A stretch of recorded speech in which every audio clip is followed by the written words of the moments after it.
Welcome to the Mountain West Network on Campus Insiders. A gorgeous afternoon in Reno, Nevada. The Mountain West opener for both these programs. The 1-3 UNLV Rebels taking on the 2-2 Nevada Wolfpack. Good afternoon to everyone. Our Wolf alongside former Notre Dame star tailback and Darius Walker. We're excited to be with you. And there is growing excitement about this rivalry. It's been dominated by Nevada, but UNLV's got a new head coach to bring to this rivalry. Yeah, they most certainly do. Both teams have had this game circled on the calendar since spring football, but Nevada has really dominated the series for the last decade. They've won 9 out of the last 10, but there is a growing sense of optimism in UNLV with their new head coach, Tony Sanchez. He believes he has his program moving in the right direction. Well, he's got leadership and maturity at the quarterback position. Blake Decker, 25 years of age, and he's been the starter now, back-to-back openers for this team, and he gives this offense some stability. Yeah, and you mentioned the age there. That really affords him a sense of maturity. But what I really like about him is his football intelligence. Man, is he a smart quarterback. He knows how to recognize defenses and ensure that his offense is in the right play. He's good. Devontae Boyd is his star wide receiver. This young man was a freshman All-American a year ago and preseason first-team All-Mountain West this season. Yeah, you talk about a tremendous talent at wide receiver in Devontae Boyd, but what's amazing is how he attacks the football. When it's in the air going in his direction, boy, does he know how to go up and get the football. He's an amazing talent. For Nevada, Brian Polian has kept the tradition of the pistol offense designed by Chris Ault, and this is an offense that really needs to run the ball effectively, and they've got two guys in the backfield who can carry the load. Yeah, and that's what's exciting for them on offense is they got two guys that are really good. Don Jackson is the one who starts it off for him. He's the senior. Now, he's got some versatility, can catch the ball out of the backfield, and he's good in pass protection. But his complement, James Butler, is amazing. He's having a run right now, had a career day last week, 177 yards rushing on the ground. And when you think about both of these guys in the backfield, we're talking about one of the best combos in the entire conference. So we're looking forward to this one. The battle for the Fremont Cannon. UNLV and Nevada get reacquainted. We are just moments away from the opening kick. When we come back, we will have the Wolfpack hosting the Rebels. Don't go anywhere. Opening kick is next on the Mountain West Network on Campus Insiders. This game is presented by Greenworks Pro for professional grade cordless outdoor lawn tools. Choose the Greenworks Pro 80-volt leaf blower. Ball's coming up right around the corner. Still feels like a sunny summer day today. And there's Tony Sanchez, his first time as head coach in this rivalry. Said he attended several of the rivalry games when the games were at UNLV. Going to bring a little extra flavor to this one. And on the other side, across from third-year head coach Brian Polian. And he's had good success with this bunch, coming off a bowl season. The Wolfpack to kick it off. UNLV to get the football to start this one. Brett Zuzo will kick it off. Criswell and Thomas are deep for UNLV. Lexington Thomas at number 3, Aaron Criswell number 9. We're in a high elevation. I expect a lot of kickoffs. No returns today, but we'll see. Zuzo's a terrific kicker. This is a squib kick on purpose. And it's Thomas. And Thomas gonna get wrapped up, still on his feet, and goes down. We'll see where they mark his forward progress. As we take a look at Blake Decker. Decker, 6'2", 215 pounds. Graduated from high school all the way back in 2009, was a walk-on at BYU. Things didn't work out for him with the Cougars. Went to community college and now in his second year and final year of eligibility at UNLV. Keith Whiteley is the tailback to his right. The Rebels will huddle, even though they will try to move quite quickly between plays. Whiteley, nice little seam there, and Whiteley gashes him as he gets very close to the first down. Needed to get to the 29. It appears he may be right at the sticks. And this just goes to show you what Sanchez is all about right now, running the football on first down. A nice kick-out block there. Whiteley takes it up, and an excellent run. And you mentioned how fast the offense runs. They don't huddle, but they do have a sense of urgency when they get to the football and get to the line of scrimmage.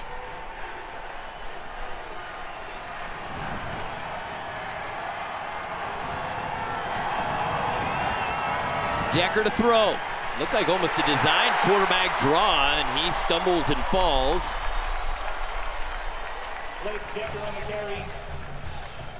Get a shot of Blake Decker here. Look at his numbers, 566 yards, 5 TDs, and 3 interceptions. And the interceptions, Ari, is really the big thing for him. When you look at his production last year, he had 18 interceptions the entire season. So if he can minimize some of those mistakes, he has a chance to keep this offense rolling in such a positive way. Second and long.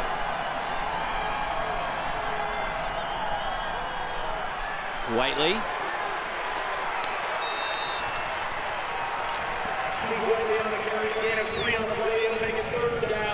Third and long for the Rebels. Little under 34% conversion rate on the season on third down. This is a UNLV starting lineup. You take a look. Boyd, certainly one of the stars. Anthony Williams, Kendall Keys, solid wide receivers.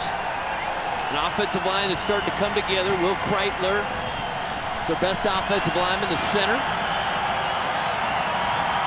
Decker's got a nice pocket, steps, stumbles, and still completes it. It's Boyd with the catch.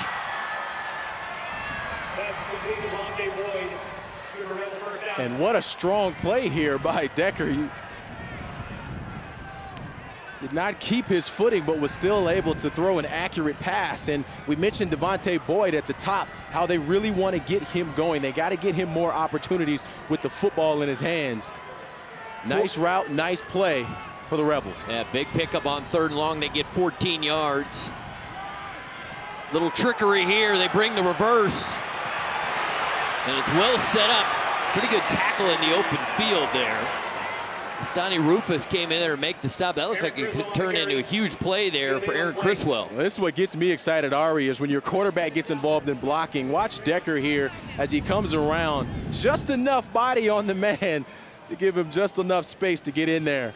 The Rebels really putting out all the stops right now, as you see in this first series. Well, the Rebels coming off an unprecedented performance a week ago, scoring 80 points in their win over an FCS school in Idaho State.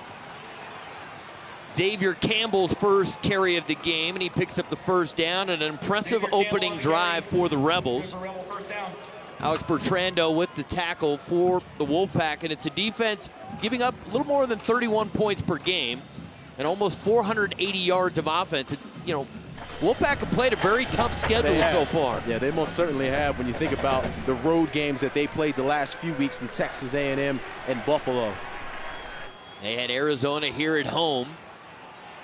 And Campbell, good hard running. Xavier Campbell. Came in, Baber comes in to make the tackle, and Baber coming off an outstanding performance. His first collegiate performance, 2 interceptions, including a critical one down the stretch for the Wolfpack as they won by 3 against Buffalo. Yeah, it was an honor that earned him the Mountain West Defensive Player of the Week. But on the flip side for UNLV on offense, these 2 running backs, they have 2 freshman guys, Xavier Campbell and Lexington Thomas, that you'll see tote the rock for them at the running back position.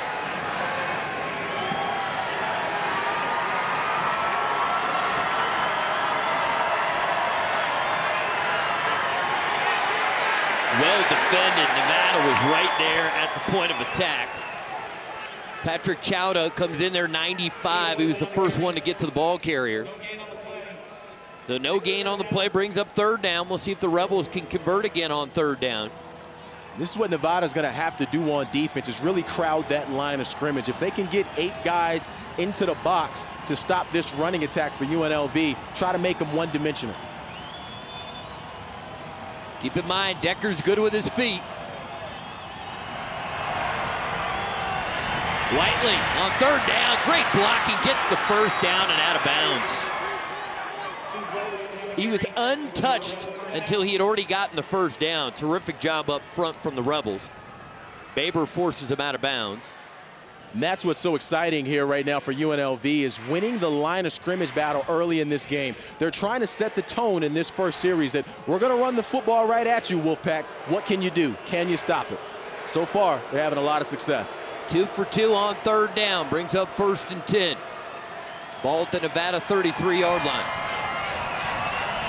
Blitz is coming. Decker avoids it. Now throws, and there is a flag at the line of scrimmage. And Decker is elusive like that. He can avoid that first guy coming as long as he knows where he's coming from. He can extend plays. With the call from the white hat here. It's going against UNLV.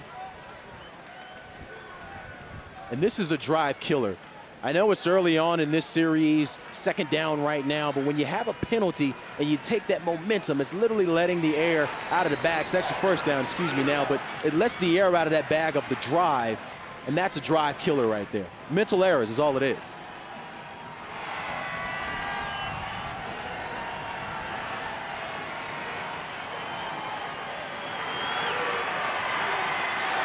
They fake it, and they give it to the wide receiver.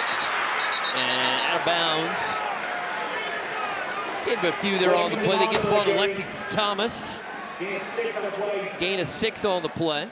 Now this is the second time we've seen them bring Criswell around in motion and actually pitch him the ball and give him the football. So they like their slot receiver in space. When you have guys like Criswell, who's 5'10" and 180 pounds, he's shifty. You want to get him in space, get him on the edge of that defense, let him make one or two guys miss. They're ruling that a pass play, a gain of 7.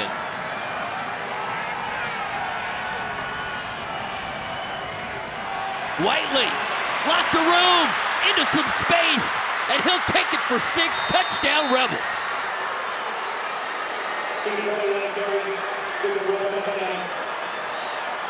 "37-yard touchdown run for Keith Whiteley.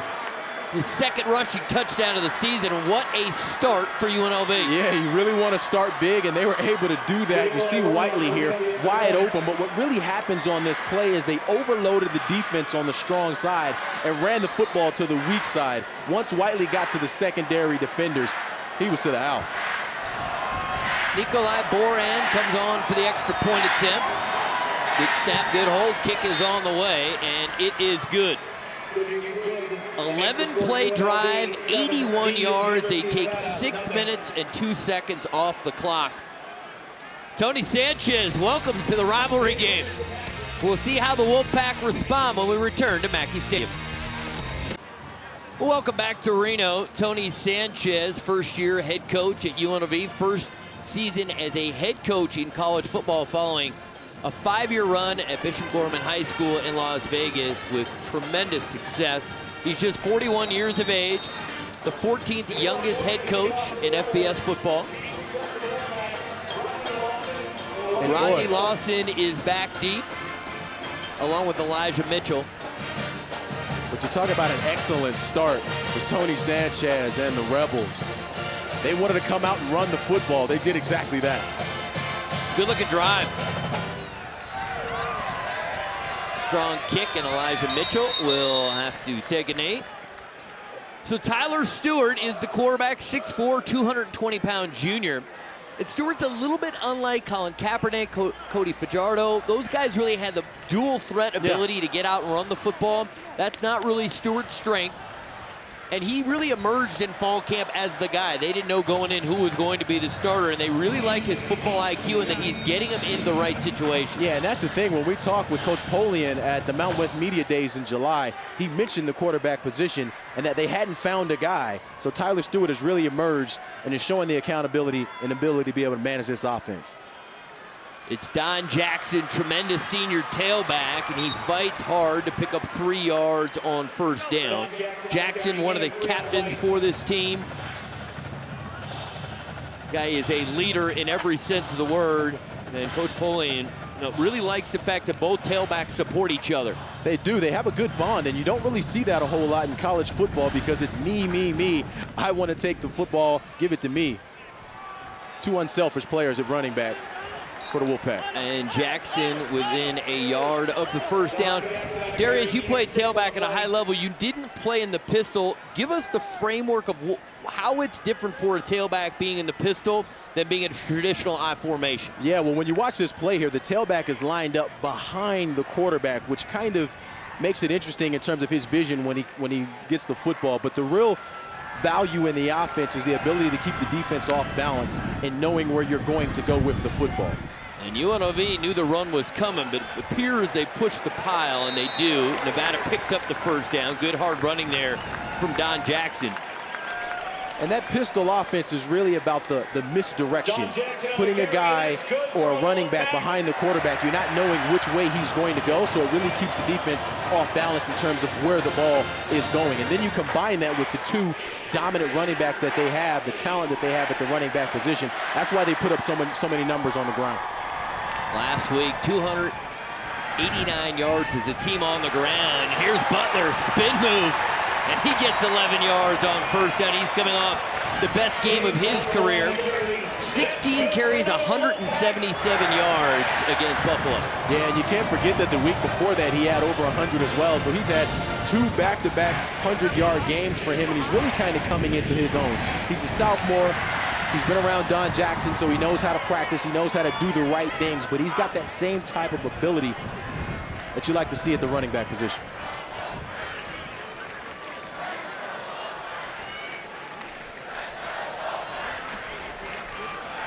Butler, and a good tackle made right at midfield.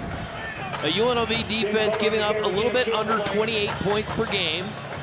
Darius played at Notre Dame when Kent Baer was at Notre Dame. Kent trying to establish some toughness in his UNLV defense, and he's been pleased with how they've played so far.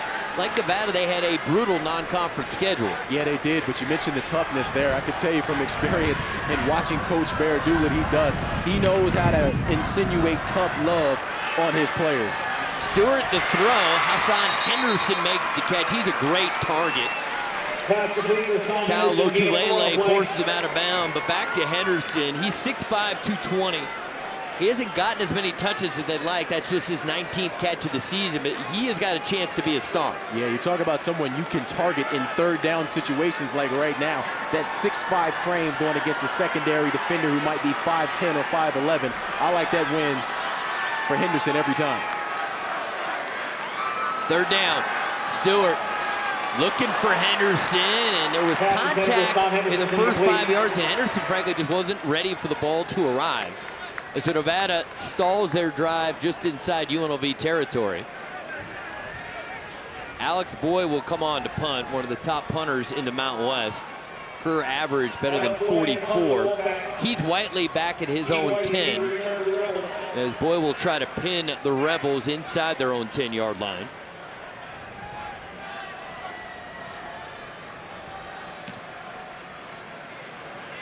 And Whiteley is going to step up, make the fair catch at his own 13-yard line. So nice job there by Alex Boyd to pin them inside the 20. And we will see Blake Decker and company again. Their first drive, 11 plays. They take 6 minutes off the clock. And that's really the thing, Ari. It was a methodical drive. It wasn't just one guy getting it done. They were doing it in the air and on the ground as well. Whiteley's been the guy that they continue to target with handing him the football. But when you win that line of scrimmage battle, it's going to be a long day for the Wolfpack if they can't start corralling and stopping some of this momentum that the Rebels have. Xavier Campbell will start this series as the tailback. First and 10 for the Rebels from their own 14. Campbell, and Campbell picks up 3 yards there. Matthew Lyons, number 9, came in to make the stop. Second on the team in tackles. Last week, Lyons was on the field, Darius, for all 87 defensive snaps. Yeah, you talk about having some wind and some conditioning there. Matthew Lyons is definitely one of their stars on defense. But what we're seeing right now is UNLV committed to running the football. Coach Sanchez said that was part of their game plan. They are really trying to push things forward with that here early in this game. Whiteley cuts it back. He's got space. Check that. It's Campbell. My fault. Campbell picks up the first down. Baber with the tackle. And that's an impressive run from a guy who is a freshman. We're talking about last year, this guy was playing high school football, and Xavier Campbell. You see that cut back there, the vision. Those are things you can't coach, Ari. You either have that ability as a running back or you don't. So they're really excited about Xavier Campbell and his growth potential for this offense. All 3 running backs for UNLV from the state of Texas. Whiteley back in the game. He's from Houston. He's the veteran, the junior. The other 2 are freshmen. And Decker Wants to throw, and not a good throw that time. Aaron Criswell, the target.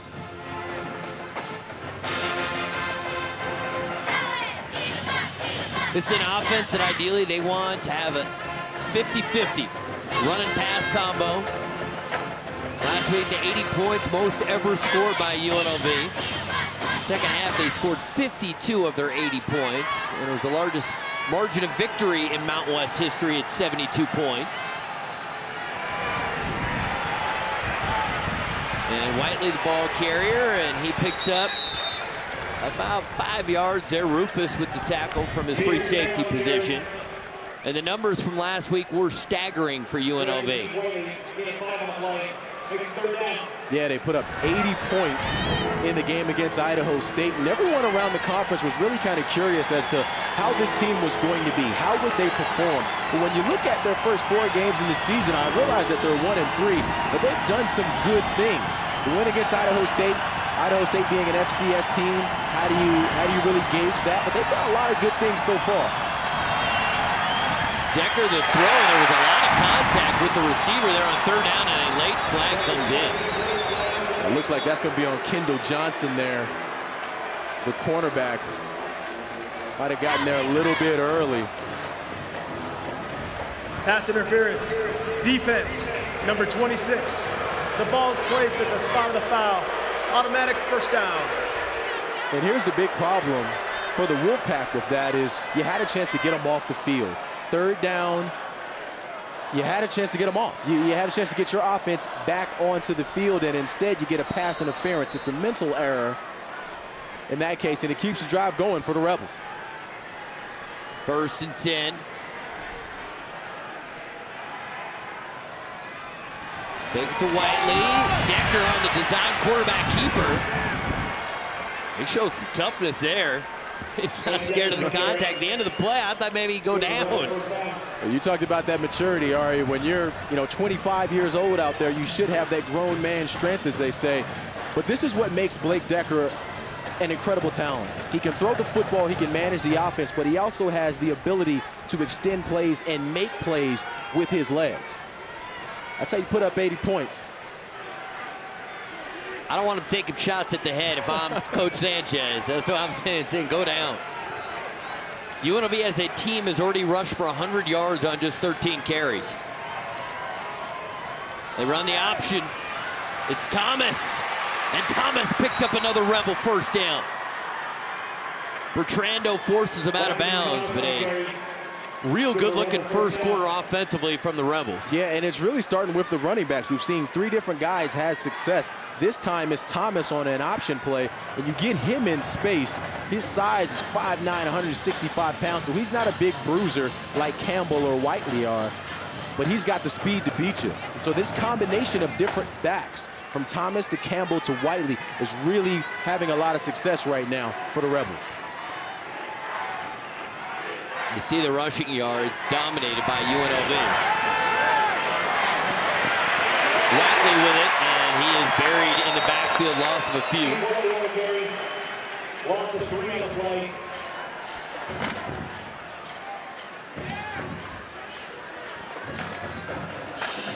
Second and long coming up for the Rebels. So pleased that you're with us. Mountain West Network on Campus Insiders. Ari Wolf and Darius Walker. Coming to you from Mackey Stadium, just a picture-perfect fall afternoon for football. Yeah, Mountain West opener, yeah. I mean, this is much you can ask for, right? Sellout crowd. This is good living. Decker is going to keep it, and Decker dives forward. Picks up 5 yards. It'll bring up a more manageable 3rd down situation.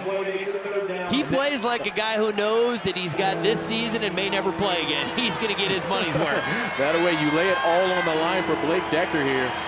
Would have kept his footing, probably could have gone for a few more yards, but it brings up an important 3rd down right now. And we got to think about who they have at wide receiver in Devontae Boyd, number 83. Where is he? You got to find him if you're the Wolfpack on defense, because they're definitely looking his way. He's at the very bottom of your screen.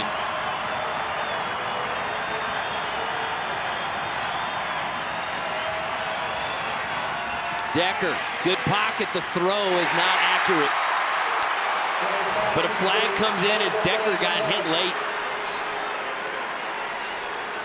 Now it looks like number 99, Corey Rush, might have gotten in there. Roughing the passer.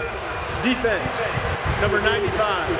15-yard penalty, automatic first down. Excuse me, that's Patrick Chowda, number 95, the defensive end, getting in there early. Now, what have we seen, Ari? We've seen 2 penalties on the Wolfpack that have extended the drive for the Rebels. So it's one thing for the offense to be doing really well, but it's a whole nother thing to shoot yourself in the foot with mental errors, pass interference, and in this case, hitting the quarterback late. And one of the things that Tony Sanchez mentioned to us is the time of possession is an important stat to them. Some offenses are more quick strike, and they come in averaging 32 minutes of time of possession, and they have dominated time of possession in the first quarter. It's Campbell, and Campbell is spun to the ground by Dobrich. Dobrich, first 3-time captain in recent history for Nevada, did not play last week, so good to have him out there. Coaches rave about his intelligence, engineering major, 3.8 GPA. Yeah, and he's a really smart guy, and you can see that here and how he can track the running back across the formation. We love to see those hard-working guys who understand how to play the position and have been there before. That experience is key in rivalry games like today. And I love that the coach has said he's the hardest working guy on the team. Second down. Decker steps up, throws, battle for the football, picked off by the Wolfpack. Baber does it again.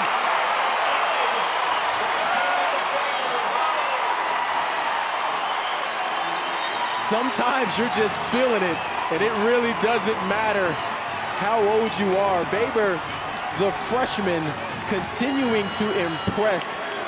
2 interceptions last week, and he comes up as a ball hawk in a big way. UNLV leads 7-0. Huge defensive play by the Wolfpack. Keeps the UNLV lead at 7-0. And Decker last year had all the problems with interceptions, throwing 18 interceptions. This is his 4th of this season. And the Wolfpack defense, Baber, the true freshman, comes up with the play. So Nevada with the football, 1st and 10 from their own 3-yard line. And it's Butler.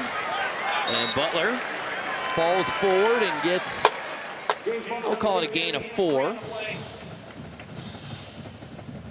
Butler from Bloomingdale, Illinois. Played at St. Francis High School. They list him at 5'9", 200. What'd they list you out in the Notre Dame roster when you were a player? I was 5'11", 205. Where'd those 2 inches go? Ball start. David, nobody gets beat up number sometimes. 88. Things happen. 5-yard penalty. Second down. Penalty is half the distance to the goal. So this will back up the Wolfpack. And right now, maybe it's the rivalry, maybe it's the energy in the game, but what we're seeing from the Wolfpack is some mental mistakes. They're making some mistakes on offense and on defense right now that's really stalling drives. And really hurt bad position. Well, they also allowed UNLV 2 free first downs with defensive penalties on the last drive. Stewart rolling to his right. And a little bit too much on that throw. So now it's going to bring up 3rd and long. You got to be careful here, Darius, because there's a risk versus reward here. Playing in the shadow of your own end zone. Sure, and especially with how well UNLV has been playing on offense today. You don't want to give them the ball in even better territory than they would for a punt. So right now, we'll see if they stay conservative, because conventional wisdom would tell you to run the football right now, live to fight another day. It's Butler. And Butler does not pick up the first down, and the first quarter is complete. Hold on, there is a flag on the play. Well, check that. Appears they picked it up. We've come to the end of the first quarter. The Whispering Vine Wine Company has been Reno's leading source for fine wine and incredible play prices today. for over 17 years. Who knew what to expect between these 2 teams? And 7-0 with the Rebels having the football, keeping it on the ground. Probably not what we expected, but a fun start. Go anywhere. The Fremont Cannon at Welcome back. This is actually going to be the final play of the quarter as the Wolfpack used the timeout because they wanted to punt with the win, and it's looking like a real good decision right now as Alex Boyd gets a hold of it and then it takes a great forward hop and out of bounds at the UNLV 31-yard line. So we're going to do it all over again. We're going to go to break. We finished one quarter and the Rebels lead 7-0. We hope you're enjoying your college football Saturday. Week 5 of the college season. UNLV 7, Nevada nothing. Start of the second quarter. Blake Decker had a good first quarter until his final throw of the quarter, which was picked off by Baber as they got down into the red zone. UNLV very effective running the football in the opening quarter. Running for 117 yards. They go to the quick passing game here and pick up another first down. That's Lexington Thomas. Baber gets the tackle. And I think what's been so impressive right now for UNLV is how they've been able to control the time clock and the line of scrimmage. And this is just an excellent play by Thomas, using his legs to get extra space. But when you think about this UNLV team and how last week they put up 80 points, all right, that gives you some sort of confidence. It really does, because you can go out and play with anyone when you put up 80 points. Decker the throw, catch is made, Devontae Boyd. Outstanding sophomore wide receiver picks up another Rebel first down. Elijah Mitchell forces him out of bounds. And it's exciting to really see him get started, because that's what they desperately wanted to come in and do. When we spoke with Tony Sanchez, he said, we got to get Devontae Boyd going. Only 12 catches coming into today's game. So they know how special he can be. Just got to target him and get him the football. How about this number? Rebels 11 first downs, Wolfpack just 2. Whiteley. And they're winning up front. I mean, he's not getting touched till he's 3 yards downfield.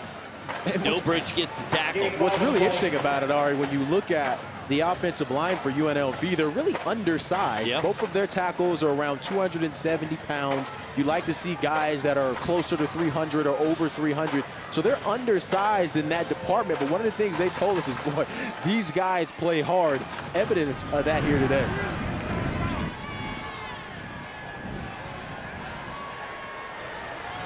Run blitz was coming, and Whiteley avoids it. He gets stood up at the 40, but that was very good vision because a lot of people were up there at the line of scrimmage, and he managed to turn what might have been a negative play into a positive play, and Dobridge again with the tackle. You know, defensively, the Wolfpack, they really got to try to start swarming the football. And when you get there, make plays. You see 2 and 3 guys around running backs for the Rebels, but they can't get them down. They're making the first guy miss or breaking that tackle. Campbell in at tailback. He's 220 pounds.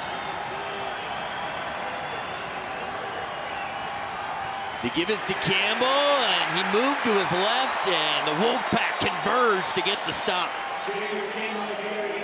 I like to think I had something to do with that, Ari, and talking about swarming the football. But what a play by Matthew Lyons here. He's number 9 coming from that Sam backer position. Watch him with the hair there, just tracks the running back and makes an excellent play to force a 4th down. It forces UNLV to punt the football. Andrew Sellis is back deep for the Wolfpack, standing at his own 10-yard line. The wind behind the Rebels. Just looking for a little pooch kick here. And the ball will be down. Well done on special teams by the Rebels.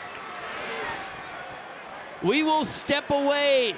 The Wolfpack will have tough field position again when we come back to Mackey Stadium. UNLV leads 70-0 early second quarter. Hoop season is fast approaching. If you can't wait to hear from your favorite teams, players, and coaches, join our Mountain West Conference Media Day broadcast on October 13th and 14th only on CampusInsiders.com. I like it when the 2 sports overlap for a little while. It's good living. Makes things interesting for sure. Stewart hands it off to Jackson, and no place to go. Loss of 1.5 yards. Backed up all the way to their 1-yard line. I think that's been the real interesting thing for the Wolfpack on offense is they only have 37. Well, you -1 there. They got 36 yards of total offense right now. And this is an offense that is used to dominating. They're used to running the football effectively. We mentioned Butler with 177 yards rushing last week. Don Jackson was also over 100. They got to get this offense going. It's a little bit tough because the two guys looking over to the sideline, the quarterback and the pistol and his tailback, Don Jackson, they're in the sun, but the coaches are in the shade right now. And Stewart to throw, and he completes it to Henderson. And Henderson gets the first down. They had everybody on UNLV thinking they were running the football. That's the beauty of the pistol right there, is you set up the defense and you keep them off balance. They have no idea what you're doing. We've seen run and run and run out of that shotgun pistol formation, and this time they change it up and throw it. And they try to go quick here, and a flag comes in. They were not set.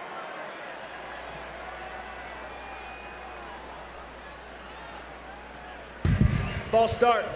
Offense, number 88 was never set. Five-yard penalty. First down. Evan Fonts, guilty there, the sophomore from Indianapolis. So 1st and 15 for the Wolfpack.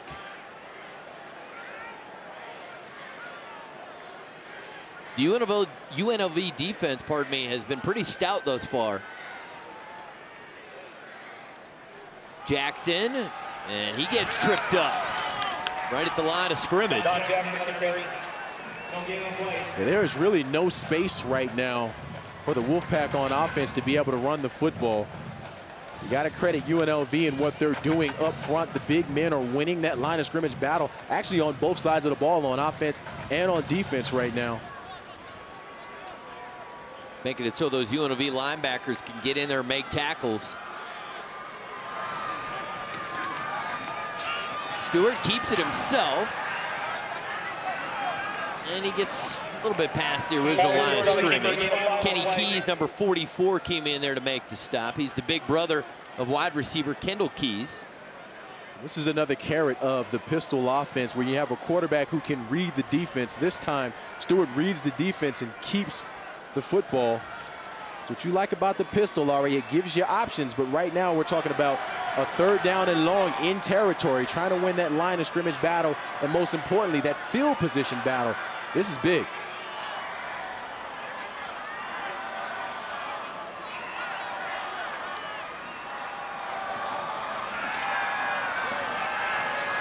Stewart going down the field. They had Demps in one-on-one coverage. And Demps can't win downfield, and Nevada will be forced to punt. Yeah, that time Stewart was looking for Henderson, his big 6'5" wide receiver on the outside. Henderson wasn't open. He found Demps cutting across the field.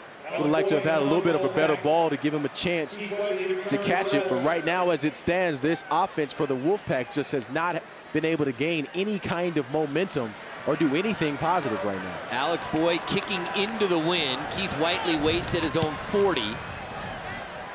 Pretty good angled punt, and Whiteley fair catch at his own 43. So well done, Alex Boyd kicking into the wind. We will take a break. We'll have another look at the UNLV offense when we come back to Reno. This Tuesday at 7:30 p.m. Eastern on CampusInsiders.com. Join us for Inside the College Football Playoff Rankings, a half-hour show dedicated to the ins and outs of the sport, including our exclusive fan poll. Which teams are trending in which direction, and a look ahead to next weekend's matchups. That's Tuesday at 7:30 p.m. Eastern on Campus Insiders.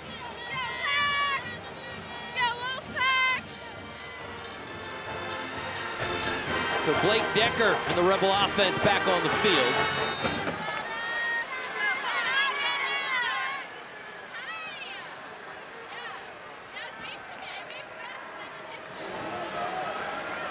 On the ground, it's Campbell.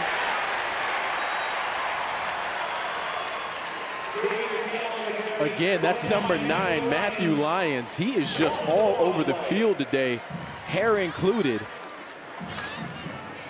But you talk about a guy who has just made plays today. He really is doing really well in space and being able to take down tacklers by himself. And you get the numbers last week, 16 tackles, a career high. This is a guy playing with a high motor, but a lot of confidence right now.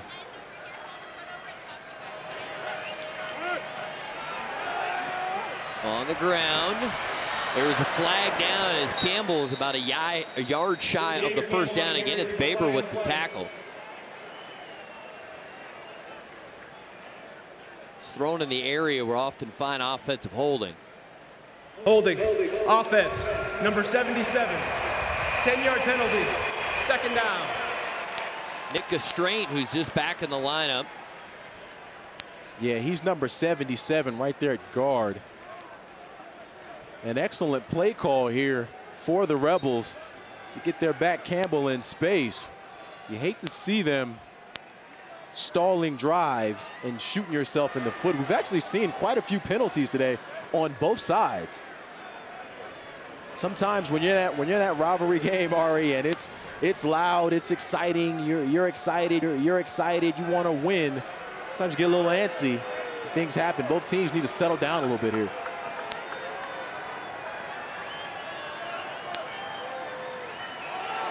Decker keeps it himself, and a nice open field tackle by, guess who, Matthew Lyons. Decker on the keeper. He is on his way again to another career day. And Matthew Lyons here, but this is an excellent play call. Really kind of took the defense off guard by sending the running back in motion, and Decker takes off running, but Matthew Lyons says, no, I don't think there's a guy who's tackling in space better right now on the field than number 9 for the Wolfpack. See the third down conversions.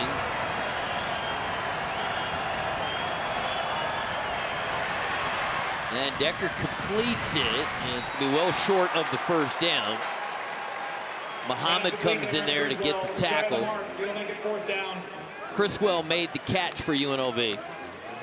Boy, Ari, when you think about that playbook and you get to 3rd and long, 3rd and 15, I can tell you from experience by looking at those playbooks in locker rooms and in meetings, it is condensed for 3rd and long. There are not a lot of plays that coaches really draw up for that because you do not want to be in that position. And it all started for the Rebels because of a mental error and a holding.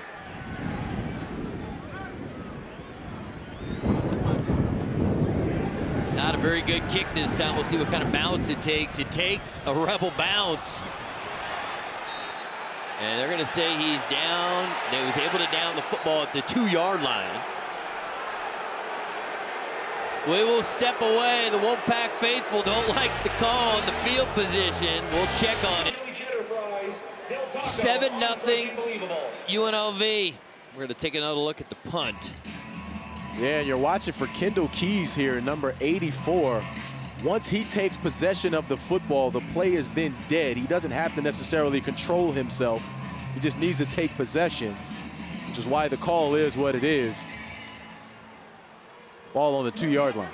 It's been tough. Wolfpack, this is the 3rd time they've been backed up. Now, one time it was because they got an interception, so you can't be upset about that. But the other 2 times, the kick was possessed in the field of play is under review. So they're now going to review this. And the last 3 drives for the Wolfpack have started at their 3-yard line, then back-to-back, starting at their own 2.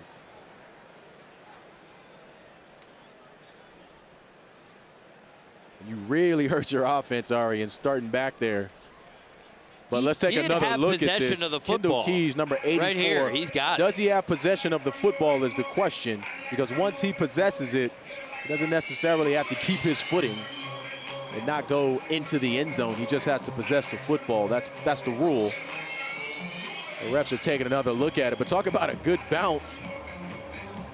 I mean, he didn't have the football. Looks like he's got it.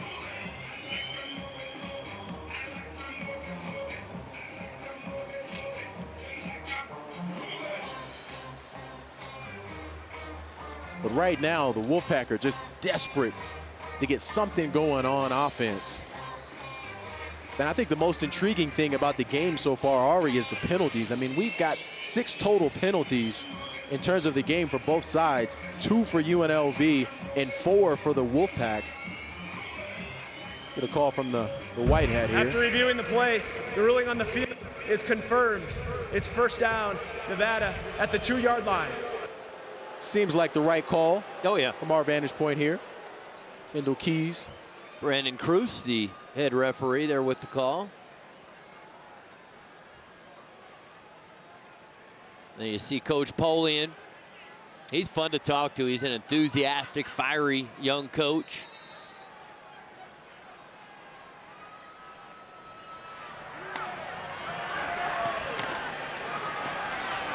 Play action, Stewart to throw, Henderson to catch. And he had to backtrack to come to his quarterback, and he's going to be a little bit short of the first down. It's a nice pitch and catch, though, and a good job by Stewart by hitting the wide receiver right out of his break. This is exactly the way the coaches draw it up. They want the quarterback to hit him before he's even on the return back. So you see this cutback here from Henderson. Nice ball from Stewart. Stewart now 3 for 6, 21 yards. And it's Butler. And Butler does not have the first down. It's going to bring up 3rd and short. And you would like to think if you're the Wolfpack in a situation like this in 3rd and short, you can really exert your dominance, your physicality at the line of scrimmage. But the problem is the Wolfpack are not winning the line of scrimmage battle right now. So sometimes in cases like this, when conventional wisdom would tell you to run the football, when you're not winning that line of scrimmage battle, you start to think twice about doing that in 3rd and short. You may call a pass play or call a QB run or something.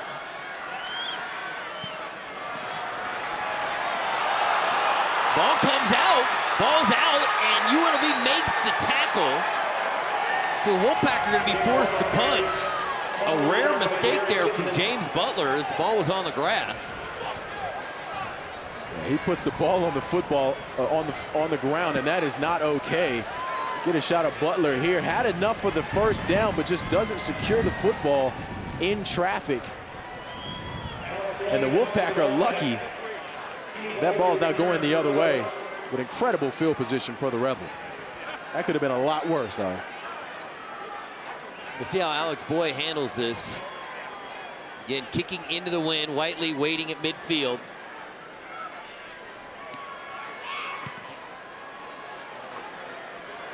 And then Whiteley steps back into his own territory and then heads into Wolfpack territory, and he is stopped at the 43-yard line. On return for the Rebels. You know, I got to tell you, Ari, from the running back position, it's impressive to have a guy who can run the ball as well as Whiteley does, but then he also returns kicks. That's a different type of skill set that you got to possess. And just because you're a running back or a wide receiver doesn't mean you know how to return kicks. That's a keen ability there. Also factor in, when this roster has the depth that they're looking for, I'm not sure you want your starting tailback as your punt return guy, except in, you know, in a real needed situation, in a 4th down. You know, it's in the 4th quarter, you want to send your guy back there, you're down a touchdown, because most of the time you want to keep that top tailback healthy. Decker going down the field. Boyd bracketed and had the pass, had a little more loft on it. Boyd might have had himself a touchdown. That's exactly what it needed, was just a little bit more air. When Decker watches the film next week, that's going to be one he wishes he had back, because Boyd ran himself open in this. You'll watch Boyd coming across the middle of your screen, and he's there. If this ball has a little more air on it, 6 points. Yeah, he really didn't come open until the very end of the route. Yeah. 2nd and 10. Whiteley. And he is stood up. Matt Lyons again with the stop. Sometimes you're just feeling it out there, Ari, and that's what we're seeing out of Matthew Lyons right now. Sam Backer for the Wolfpack. He is all over the field right now. Campbell comes into the game at running back for the Rebels. See if the Rebels can take advantage of this great field position. 3rd and 9.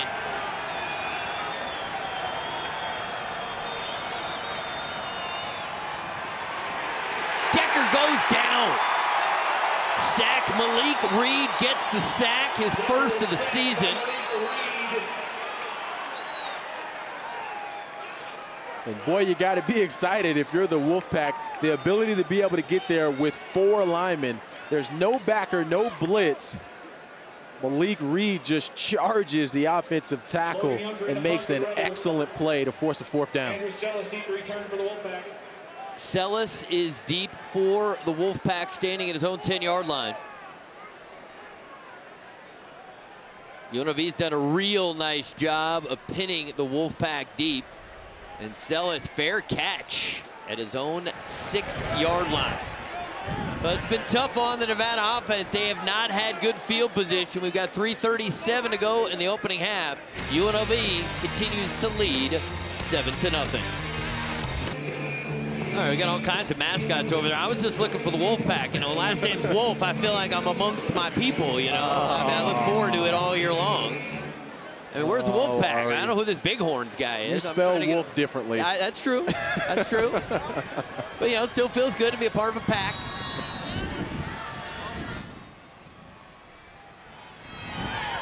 Don Jackson, the tailback, the senior from Sacramento, California. Only senior skill position player on offense. He's got the football, and he is hit at the line of scrimmage. As Austin Corbett, the tackle, was completely beaten on the play. Jackson had no chance. Yeah, that's tough from the running back position when you get the ball and you're literally hit immediately. I'm still not sure who made the tackle there. We was kind of shielded from us. But good defense from UNLV. And Stewart keeps it himself, and he is forced out of bounds. It was a real smart play there, as nobody was fooled there. Penny Vea, senior from Hawaii, one of the captains for UNLV. His 36th start today and 13th in a row. That's some durability for you right there. Top 10 all-time in tackles for Vea. Had a great career. See the total yards dominated by the Rebels.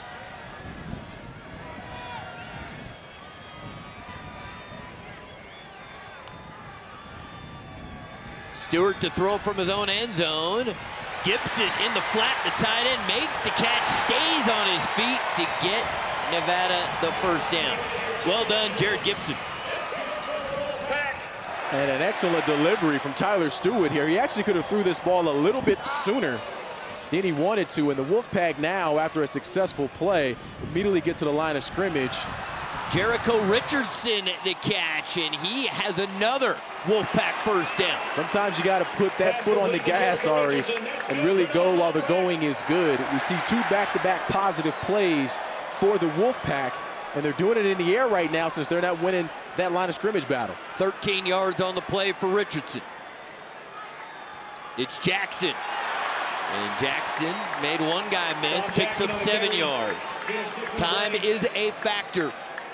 Wolfpack, 2 timeouts left. You like to see them getting in that hurry. 2-minute offense. This is what you practice for. There's a session every practice and every week for a 2-minute drill. They're in it right now. We'll see how Tyler Stewart runs it. And Stewart's going to keep it himself, have the first down, and get out of bounds. Tyler Stewart on the keeper. There's a flag on the play. There is a flag. Flag's back near the middle of the field.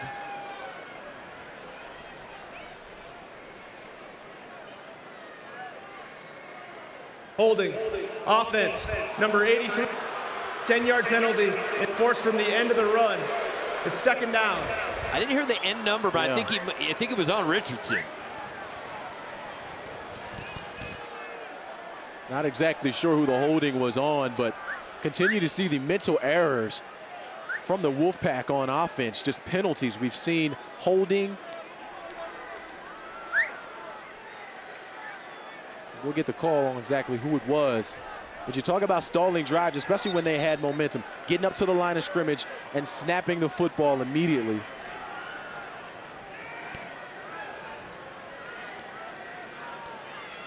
Coach Polian wants an explanation. He's going to get one.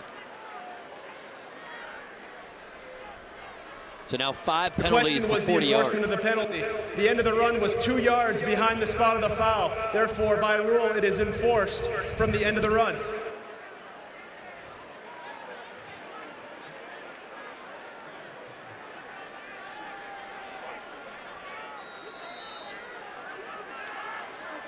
See if they can get this drive going again. They had it working. Stewart the throw, and Henderson can't get to it. Passing complete, flag on play. Looks like there's another flag now. Really stalling the gameplay right now. And that momentum that the Wolfpack had.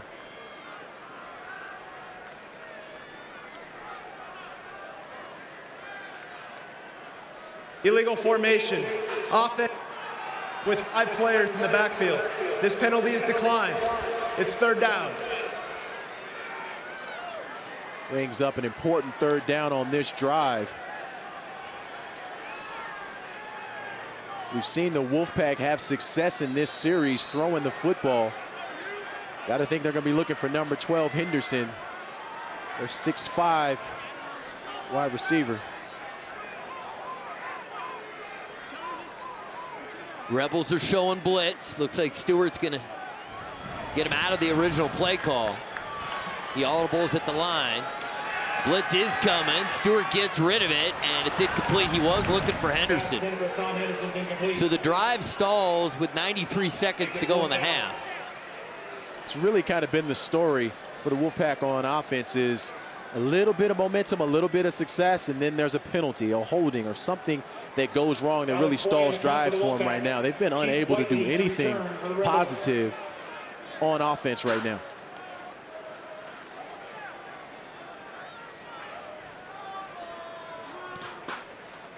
Wobbly kick, and it's Whiteley, and he went for the fair catch, and then he didn't think he really gave the signal, and then he wanted to run with it, and the official's like, no. Doesn't work like that, sir. But look at the time. It's 1:27 seconds The punt returner left. gave an invalid fair catch signal. By rule, the ball is dead when possessed. 1st down, UNLV. Got to be confident in that fair catch signal there. It's essentially what they're saying. But 1:27 seconds left.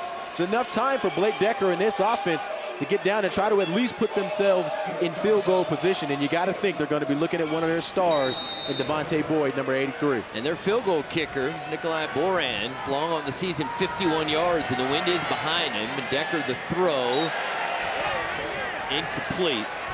A new bowl game the Mount West is going to be a part of, taking place in Arizona. Brett Gillen, the deputy commissioner of the Mount West, sits down with our Shea Pepler. You'll hear all about the new bowl game coming up at the half. We'll also have stats and highlights, and we will have a live interview here in Reno with the head men's basketball coach, Eric Musselman. They set up the inside screen to Whiteley, and Whiteley appears to have a UNLV 1st down. They are in this 2-minute drill right now.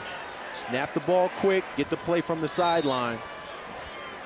The clock will stop while the chain gang moves into place. Now it's moving again.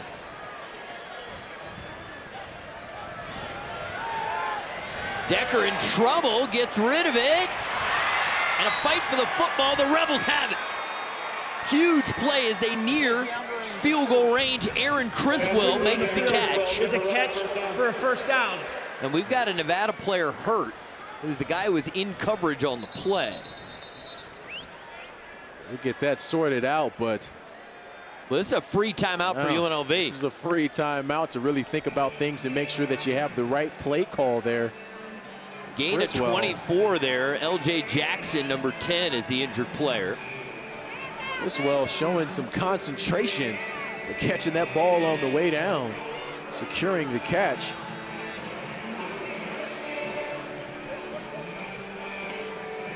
I mentioned the time at the start of this series.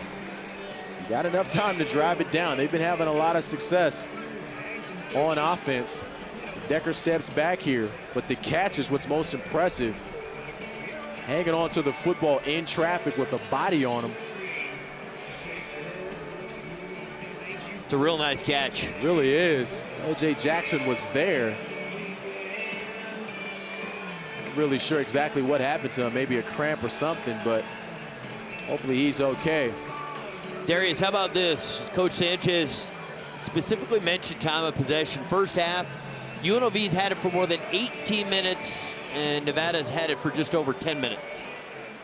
Controlling the pace of the game is what he called it. They want to control the pace of the game. Time of possession is key. And their special teams have been excellent. They've pinned them deep several times. And we got to be honest here with the Wolfpack. They've hurt themselves so much in this game with the penalties. 5 penalties so far in the first half for the Wolfpack. Decker on the quarterback keeper, and he's tripped up.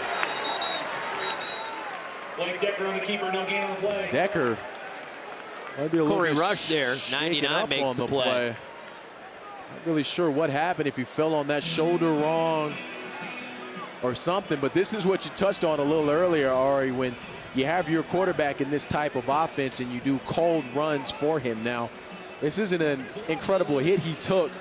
He gets tripped up, and does he fall on that shoulder? What happens there? First charge timeout. He ran into his own guy UNLV. there. This is in a timeout, 10-second runoff to an injury under 1 minute. And it looks like he might have came down on that shoulder wrong, but you put your quarterback in harm's way when you have cold QB runs. Kurt Palandek is the backup quarterback. He's seen a little bit of action this season, 14 for 30, 71 yards, a couple touchdowns and an interception. He's also pretty capable on the ground, averaging almost 4.5 yards per carry. But losing Blake Decker would be a huge loss. And Decker, maybe hopefully get up on his own. They've got him up sitting right now. But this is kind of deja vu for the Rebels when you look at that game against UCLA when they lost Blake Decker in the first quarter Game clock because operator, of the hamstring. please reset the game clock to 53 seconds.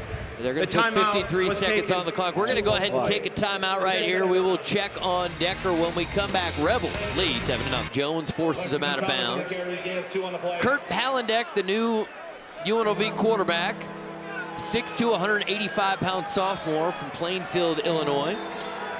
Started his college career at Laney College. There you see the numbers. Yeah, on this year, and he relieved Blake Decker in that UCLA game a few weeks ago, but he didn't have as an exciting outing as he wanted. He went 4 of 15 for 4 yards passing, so we'll see how his confidence is getting thrust into action here. See what Barney Cotton, the offense coordinator, dials up, and how about that throw and catch? Baber makes the tackle, Kendall Keys the catch. UNLV's got 43 seconds, and they're down in the red zone. Oh, this is an impressive catch and an impressive throw from Kurt Palandek. He delivers a strike here, and watch Kendall Keys fight for this football and make a play. 25 yards on the completion. Palandek's gonna keep it himself. Palandek gets a block. Palandek to the corner. Is he in? Yes, touchdown UNLV.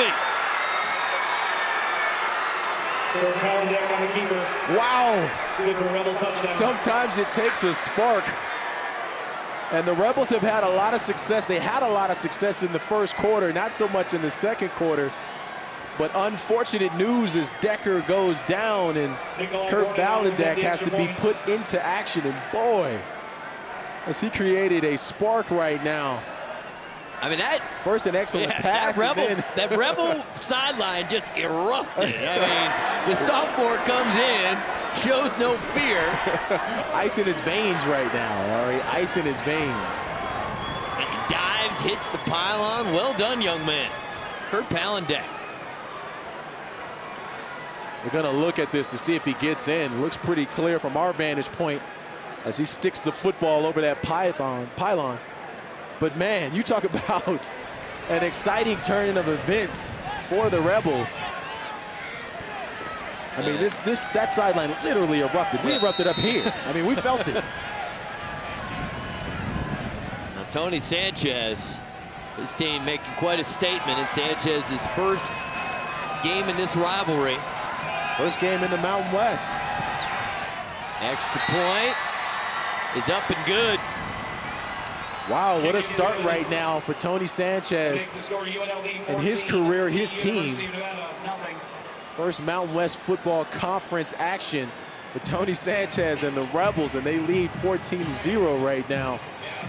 I mean, people around the country seeing this score, especially being here in Reno, it's a stunning score. Well, the other side of it is we talked about it in the open. you know, the Wolfpack have just dominated the series over the last decade. They've won 9 out of the last 10.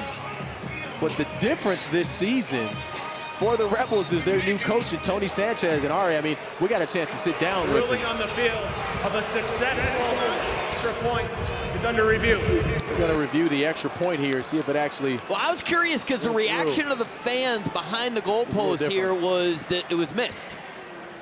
We're going to take another look at this. When I heard the cheer and I saw them put their arms up, I thought, well, man, how come there's no red over there? They're cheering. Yeah. They're going to take another look at this. We'll see what our vantage point shows. It appears there that he did miss it. Looks like a miss there. It's a good thing that they're reviewing this. Yeah, I think those fans right there, they had a reason to cheer. They were on it. They had the best view. They sure did. Better view. Now that could come back to play a factor. The Wolfpack can get their offense going. After reviewing the play, the review is that the extra point was no good. Please place 13 points on the scoreboard for UNLV.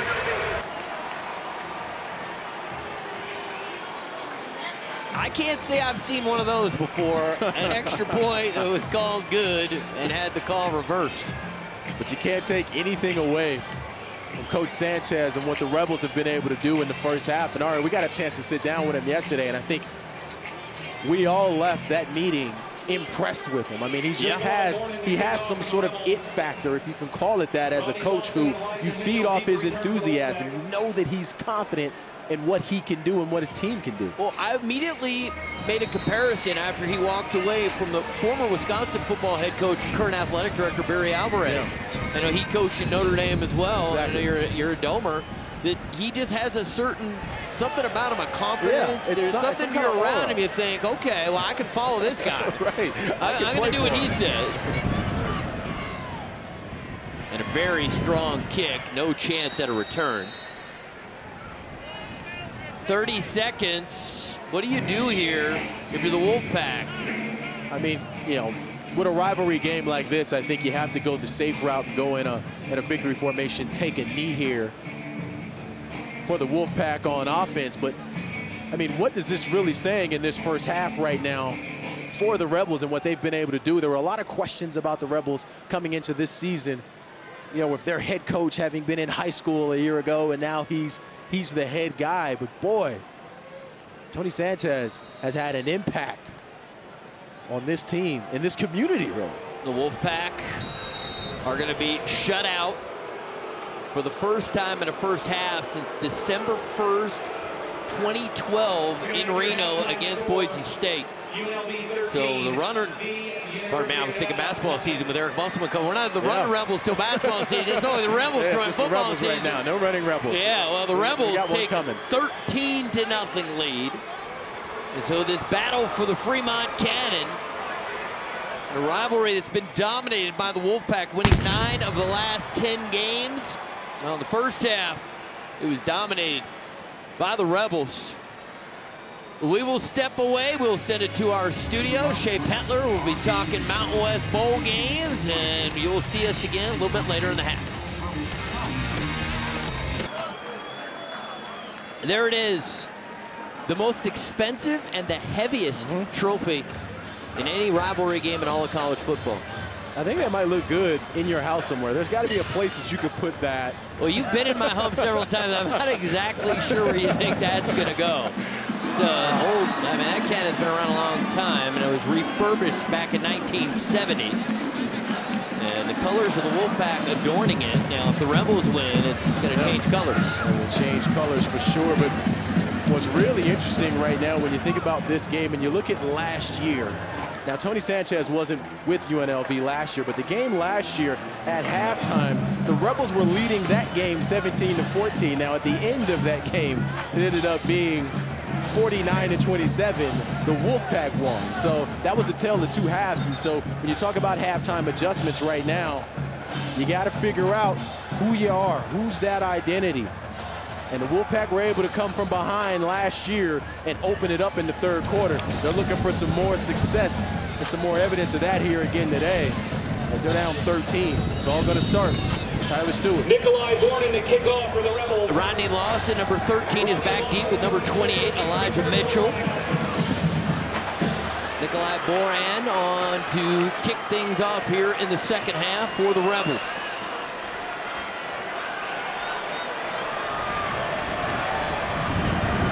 Third quarter underway.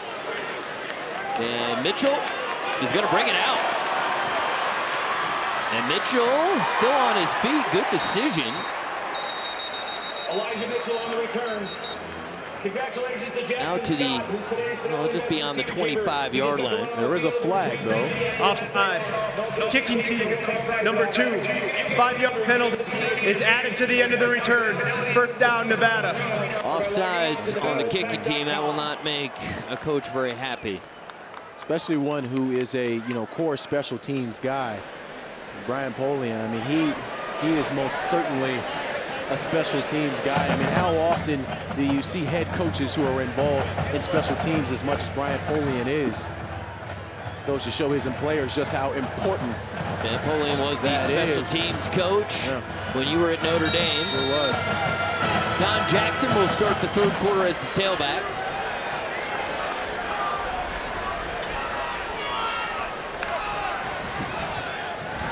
Stewart, good pocket.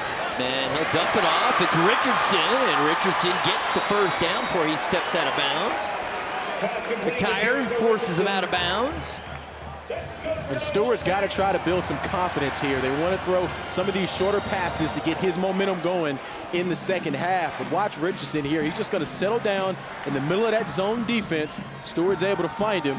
And nice Stewart game. throws Henderson. Nice back shoulder. And it looks like there might have been pass interference as well on Troy McTire, number 4. I think it's going to be offensive pass interference. I thought the big Pass guy, he pulled a little Michael Irvin. Offense, number 12. 15-yard penalty, repeat first down. Yeah, you guys, how you use the yeah. hands there. We'll take another look. Because if you get them extended, you're going to get the call. If you kind of do it when they're body to body, sometimes you get away with it. And sometimes when you're going against a smaller guy, you feel like you can kind of bully him here. Well, you couldn't see much on that replay. I got to say, that was right in front of us. It certainly wasn't a lot of contact because there wasn't much separation when the ball got there, and it was back shoulder. No, nevertheless, though, penalties for the Wolfpack continue to add up. Yeah, Stewart has only thrown for 63 yards on 5 completions. He is playing with the wind now, and it's gotten gustier here in Mackey Stadium. Up over the top, looking for Henderson. That's going to be pass interference on the defense. McTire did not know where the ball was. That's the thing. He's got to find the football and turn and look for the football at some point. But we're seeing a little bit of contact here between Henderson and McTire. Pass interference, defense, number 4.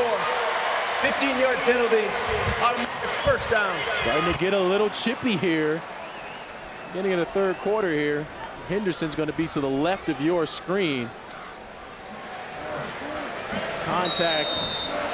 Yeah, it was a really easy call. It's a very easy call. But for the Rebels, had a chance. The penalty of first down. It was Kent Bear, defensive coordinator. And Jackson, no place to go. Maybe a gain of a few inches.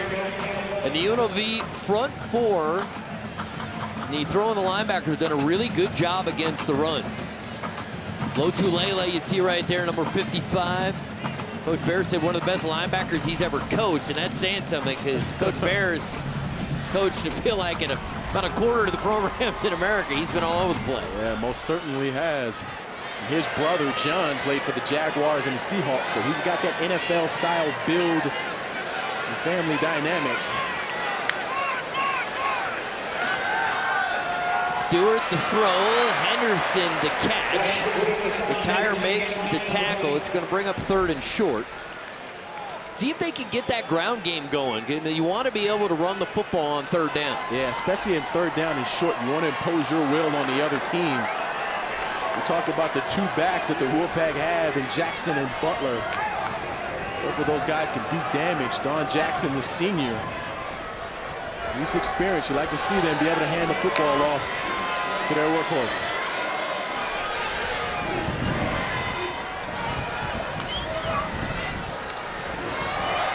And Stewart keeps it himself, makes a nifty move, and it's enough for a Wolfpack first down. The safety came in there for UNLV to make the tackle. He's top 10 all-time in tackles at UNLV. But Stewart gets a much-needed first down for Nevada. A little more than 2.5 minutes gone by in the third quarter, and you can feel the temperature drop a little bit as the sun's going away. Yeah, you can definitely feel it. Although as a football player on the field, it's probably better to be a little cooler. But Jackson got behind his tight end there, picks up 6 yards on first down. Yeah, and this is an excellent job by Jackson using his blockers. Watch 47, Gibson come across, and Jackson just going to use him to get up to that next level. It's Stewart with it, and Stewart gets a block from Gibson, and Stewart out of bounds. Another Wolfpack first down. Yeah, what a block from Gibson, but also a block from Henderson on the edge, which really sprung the play for Stewart. But this is the pistol offense at its best. Misdirection, you run that option, you have the versatility there. Quarterback can read the defense and keep it. To Richardson, and Richardson makes one guy miss. Richardson still on his feet. And Richardson down at the 14-yard line. Heck of an opening drive to start the third quarter. And the Wolfpack have been going no huddle. Yeah, it back up on the line of scrimmage. You got that momentum going. 15 yards on the play. Stewart wants to throw. Going to the end zone and through the hands of Wyatt Dempsey at the 1-yard line. Tim Huff in coverage. You like what the Wolfpack is doing right now on offense. They're going fast, but they're still playing smart. They're playing smart football, getting all their stars involved, from Richardson to Henderson, Don Jackson, Stewart's keeping it. This is why the pistol offense, this is why they like the pistol offense, sorry, because it gives them so many weapons to choose from. It's Jackson and the offensive line. They call it the Union here in Reno, the offensive line. And having a very good drive, the offensive line. Yeah, I think we're seeing a big difference in terms of the first half to now and how this offensive line is moving the line of scrimmage. I mean, look at 73 and 72 there. And 61 who kicked out there, Engelmeyer. They really are looking good right now, moving that defensive line. Third down.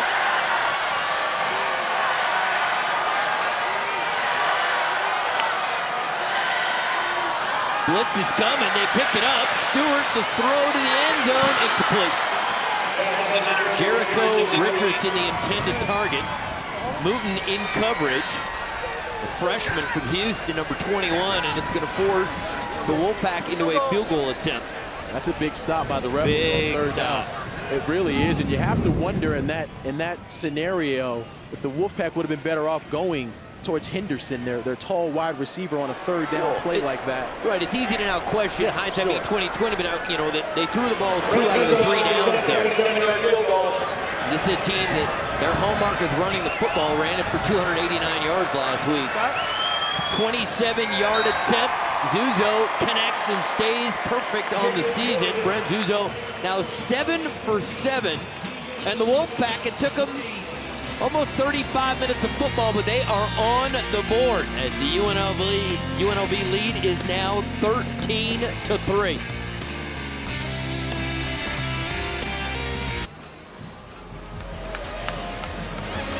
Wolfpack on the board.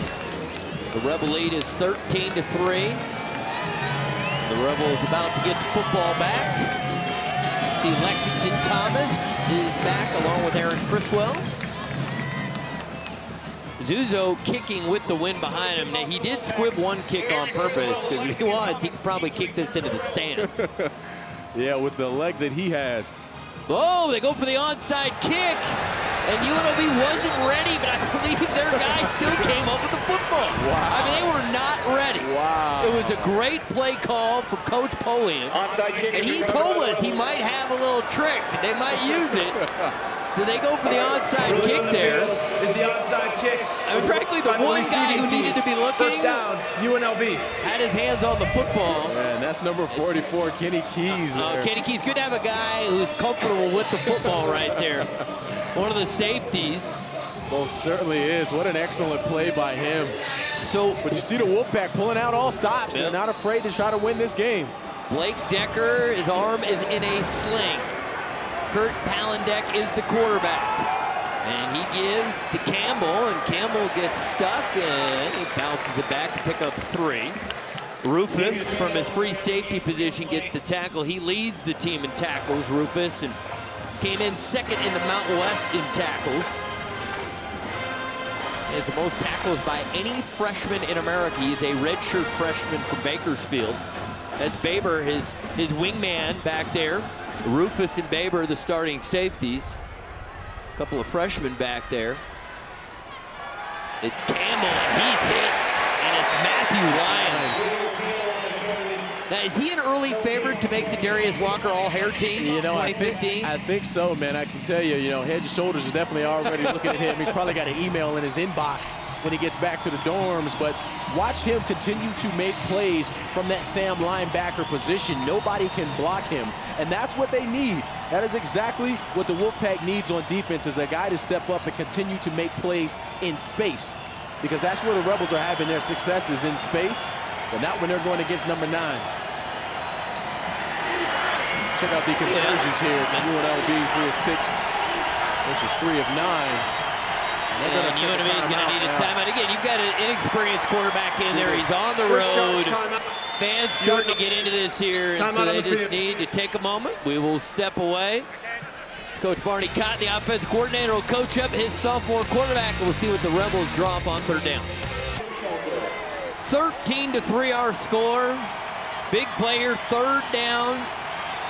Kurt Palandek in the game at quarterback. Blake Decker hurt late in the 2nd quarter.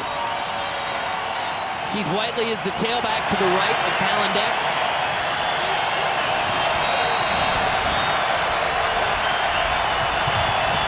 And the wind has really picked up. Palandek, the throw caught and punished for it. Elijah Mitchell with the tackle. A loss of a couple on the play, and 4th down coming up. And this is an inexperienced quarterback not understanding the scenario and the situation. He put too much air, and he led his wide receiver and Aaron Criswell too much. Basically ran him right into Elijah Mitchell, but an excellent play from the Wolfpack on defense. Way to get off the field. Logan Yunker on to punt the football. Andrew Sellis is deep. Real nice punt. Boy, the special teams and the kicking game in particular, outstanding thus far for UNLV. Don't worry about missing any highlights from around the college football nation. After the game, check out Rewind on CampusInsiders.com, our collection of the best plays and craziest moments from today's action. And we were at San Diego a couple weeks ago. Yeah. Talk about some crazy action. Crazy plays. I don't know what our number 1 candidate would be at this point. Well, wait and see. We got a lot of football to go. Lloyd Mills' left-handed throw from the receiver position at San Diego State. Yeah. That's the best play I've seen so far. Was not a called play either. Catch is made, and it's Demps, and Demps uses his body, picks up the 1st down. Yeah, we talked with Brian Pullian about his wide receiver core. They were high on Wyatt Dips and what he's been able to do. He's gaining some experience, and he's really improving. Butler in the game at tailback, and it's Stewart who keeps it. Took a shot there. He did. He was like he fell into the linebacker there. Yeah, that was Lake Richmond. Yeah, from a safety, yep. Safety came down and made the stop here, but Stewart, you get another look at this pistol. He can keep the football, but slips there and runs right into Richmond. And we've already seen one quarterback get knocked out in this game because of taking shots like that on called QB runs. Definitely something to keep track of. Stewart on the ground. Stewart, he's going to get hit, and he will go down. A sack for the Rebels. Nowhere to go with the football, Ari. There was nowhere for Stewart to go. Mooten 21 came on a corner blitz there. Yeah, James Butler actually picks him up. Watch number 20. James Butler's going to come and pick him up. He's there for a second, but just not enough. Can't hold the block long enough. And allows Darius Mooten to get in there. Kent Bear dialed up the pressure there. Oh. And then Coach Bear talked about having fun again coaching football. He's going to like that a lot. Hear that. Bring the corner blitz, and it works. 3rd and long. Stewart going to step up. He's going to throw, and that is deflected. Blake Richmond, 2 plays in that series. Coming up and making plays. We're seeing some dominant defense from both sides to start this second half. You talk about those halftime adjustments, Ari. Both teams starting to figure out what the other's doing on offense. Well, and certainly the challenge is much steeper for UNLV playing with a quarterback who has virtually no college experience. Alex Boy, end-over-end kick, and Whiteley's waving at it. And Whiteley calls a fair catch off the bounce. I'm not familiar with that. Yeah, never seen that one. Well, the special teams has been interesting. We've seen a missed extra point and a muff. We'll be right back. Welcome back. Hope everyone's having a good time on Saturday. I guess we are working. It sure doesn't feel like it. UNLV leading 13-3. Our Wolf alongside friend and partner Darius Walker. And Darius, what do you do having a quarterback come in here? You've had a senior at quarterback. Right. Now you've got the sophomore who hasn't played very much, except in mop-up duty. Well, how does that change the game plan? It changes it tremendously. You really got to look at the play here. And it's Whiteley. But what you really have to do while you're on offense is you got to condense that playbook for the guy who's being thrust into action. I can tell you from experience, when I was a freshman at Notre Dame, I kind of had a similar situation where the guy in front of me got injured, and then I was able to play, and they really just kind of pulled me aside and said, hey, listen, this is football. You know what you're doing here. We're going to keep it simple for you to get you some confidence going early. That didn't take long. You only scored the game-winning touchdown against arch rival Michigan. You figured it out pretty quick. Palandek the throw and the completion.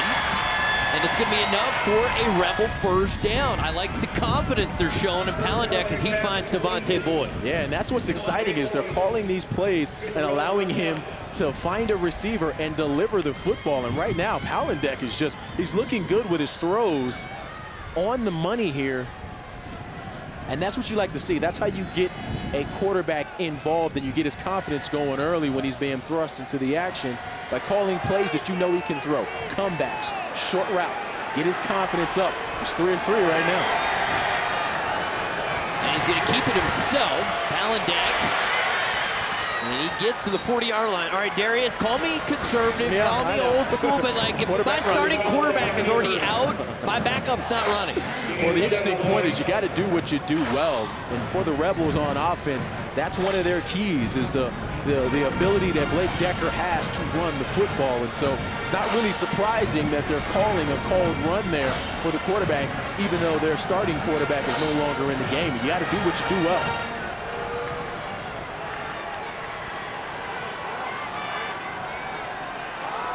Campbell. And Campbell, no place to go. Baber comes up from his safety spot. They've got a real talent in Baber. 3 interceptions in 2 games. This guy could be special. Yeah, he's definitely looking really good. And when you talk to Coach about him, he mentioned the maturity and how mature he is as a freshman. Yeah, this guy is a true freshman. He was playing high school football a year ago. To come in and have the impact on this defense early on in the season is just tremendous. The reigning Mountain West Defensive Player of the Week. 3rd and short. They got the big back in there, Campbell. They're going to roll out Palandek to throw. On time, on target. A flag is down at the line of scrimmage. Bertrando with the tackle. Backup middle linebacker. Let's see who the call is against.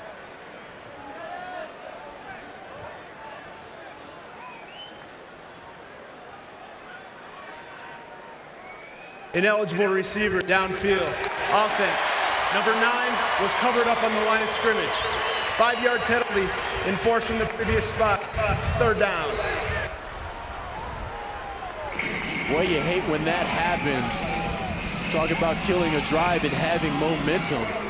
Kurt Palandek being thrust into the action here, having some success. Got the first down in that case. But again, we're seeing both teams shoot themselves in the foot and stall drives with penalties.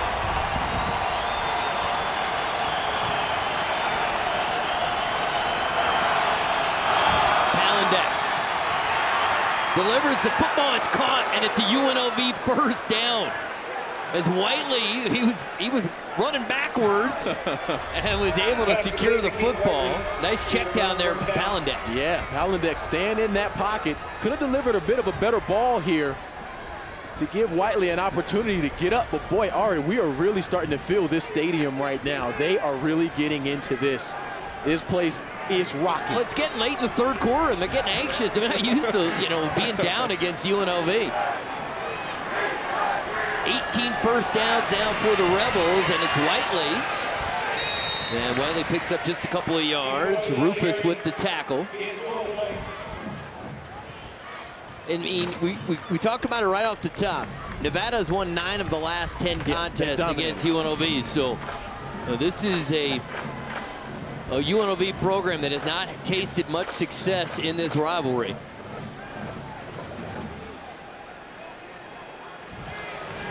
But you got to understand, there's a different mojo right now. Then they got a new guy. They got a new guy running the program. Different mojo. It's Thomas, Lexington Thomas, and he gets close to midfield. Matthew Lyons, another tackle. And this is also taking time off the clock, and they dominated time of possession in the first half. Nevada's had it a lot more here in the 3rd quarter than they had it in the first half. But this brings up another important 3rd down for Kurt Palandek and this offense. How much do they trust their quarterback? He's the 2nd string guy being thrust in the action. How much do they trust him? You can tell by the play calling and what throws they ask him to make. Well, so far they've shown a lot of faith in him. They pick up the blitz. The throw is there, but no first down. And the route was cut off short by Brandon Presley, another true freshman. He's their 5th wide receiver, and Presley, I don't blame him. He needed to shorten the route because where the throw was, but he didn't give himself a chance to get the first down. Yeah, and that's where you really use that as a teaching moment for your young freshmen. You got to know where the sticks are. Even if you're running a 5-yard route, regardless of what it is, if it's 3rd down, you need to get to the sticks. Junker on to punt, and his first shank of the day. That one just came right off the right side of his foot. Very little yardage there for the Rebel punter. So decent field position coming up for the Wolfpack, who trail by 10 points. We're coming right to Reno. And the proud state of Nevada, the Wolfpack. We're the charter university of the state right here. The Wolfpack.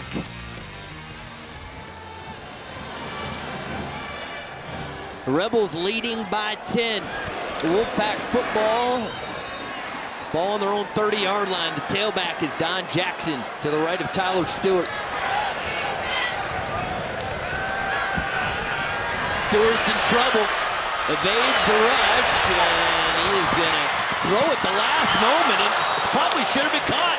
Jackson had literally hit off the number 6. Yeah, hits Jackson in the chest. But what a job by Tyler Stewart extending the play here. And man, you got to help your quarterback out. This is some throw. I mean, I thought he was almost at the line of scrimmage here. Let's see. No, he was only at like the 27. He had 3 yards to work with. He hit him in the chest. But I do think the defender crossed him before the ball got there. Got to come down with that. That's a missed opportunity for the Wolfpack right there.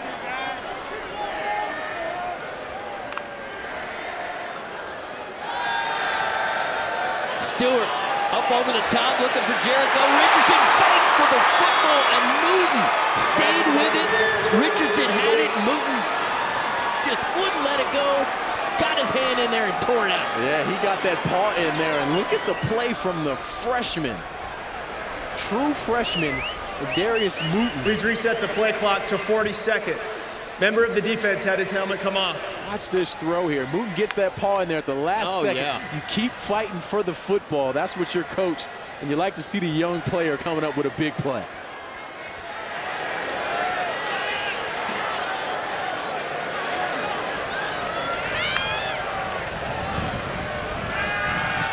Set up the screen, and the defensive end there got in the midst because Jackson was looking for the football.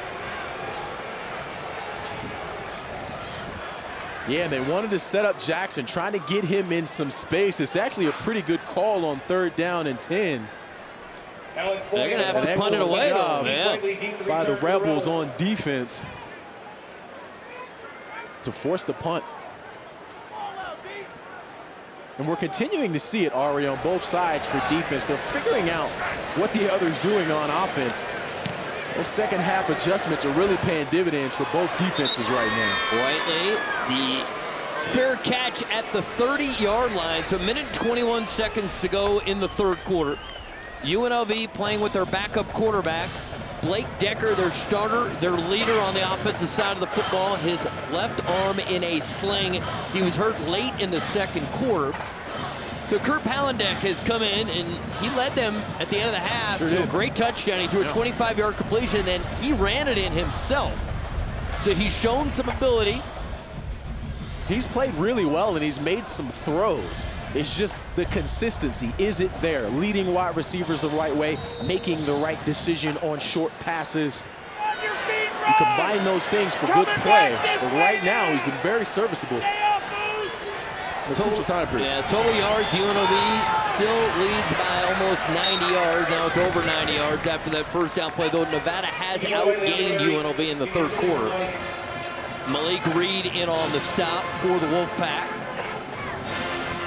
Looks like we got an injured player here. Varema, 97, a little slow to get up. Junior. Yeah, he's the big nose tackle. Oh, he is a monster. He certainly is. 6'2", 290 pounds. Hopefully he's just momentarily shaken up. But on offense for UNLV, we asked for it coming into this game. Where is Devontae Boyd? They have to be able to get him the football. Where is he? They've targeted him some. They have run the football more than they've thrown the football. And that's a part of their philosophy right now, where this team is. But he's got 3 catches, 35 yards. Yeah. Well, you know, when we talked with Tony Sanchez, that was his biggest message about going into this game is they have a star wide receiver, Devontae Boyd. I mean, the accolades are there, from freshman All-American last year to being preseason first team in the Mountain West Conference this year. So they know what they have and how incredible he can be, but they just haven't been able to get him the touches that they want. 12 coming into this game, only 3 here today, and the 3rd quarter is almost over. Varema able to get off the field. Hopefully he'll be okay. He's going to be attended to by one of the members of the training staff. So 2nd down coming up for the Rebels.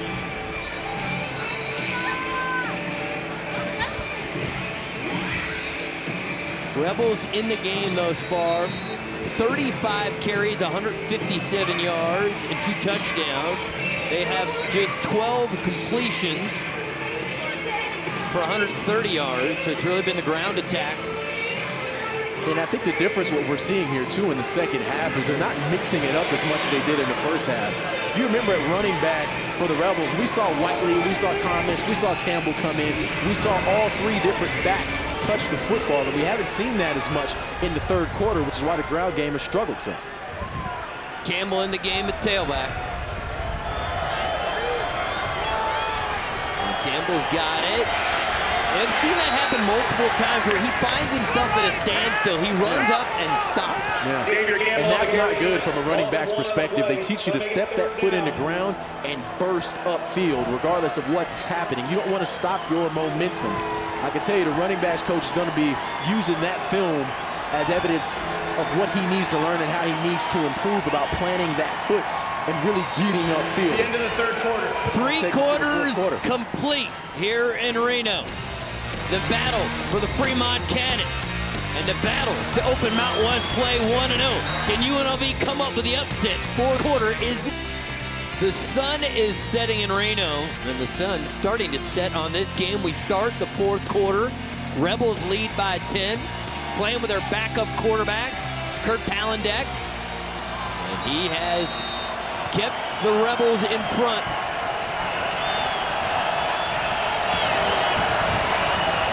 Third down. Palandek senses the pressure, scrambles, and he will go down the 31-yard line. Chowda and Jones bring him down. Well, this is actually a good job by Palandek by not doing something that could be costly for his team. There's no one open. He's running out, and instead of just heaving the ball up in some kind of miraculous attempt to get something going, he just takes the sack. We'll see. So you like to see that out of your second-string quarterback, not trying to force anything. We'll see how Junker reacts. Junker has punted the ball beautifully, but his last punt was a shank. He is now punting with the wind. And he takes his time. It's a really high kick, real nice kick. And Sellis, the fair catch at the 21-yard line. So Junker has been a very good weapon today for the Rebels in the kicking game. And the wind continues to pick up here. Yeah, and you have to wonder from a play calling perspective, Ari, how that affects the game. Deeper balls, deep passes, calling long pass plays. You wouldn't say you wouldn't do it. It's just it's harder to complete a pass when the wind is going the way it is. So that means that you can set yourself up for shorter routes. But if you're UNLV, you know that too. I mean, they're not going to be able to throw the ball 30 yards down the field here. There's just way too much wind. UNLV is assuming that these guys are going to be cutting off their routes.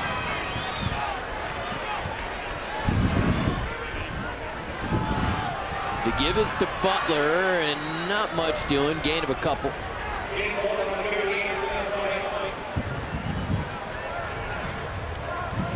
Tyler Stewart making his 5th start. 2-2.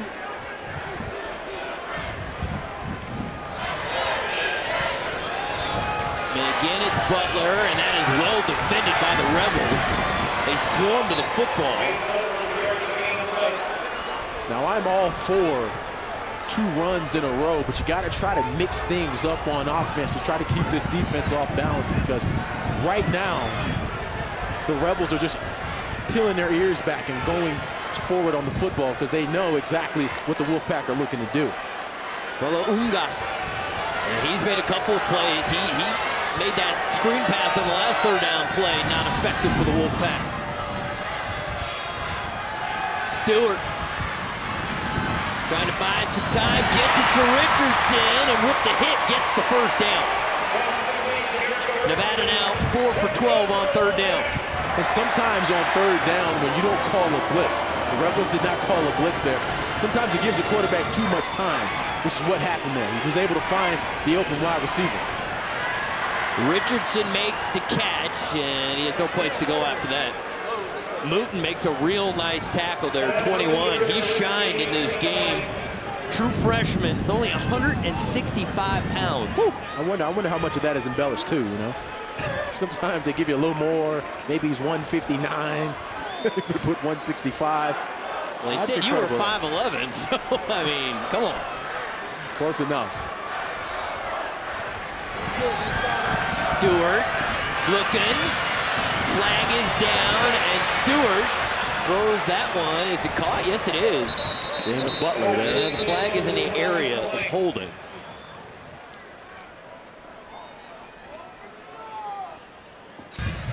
Personal foul, hands to the face. Defense, number 98, 15-yard penalty, added to the end of the play. Automatic first down. That's a huge call there, 15 yards.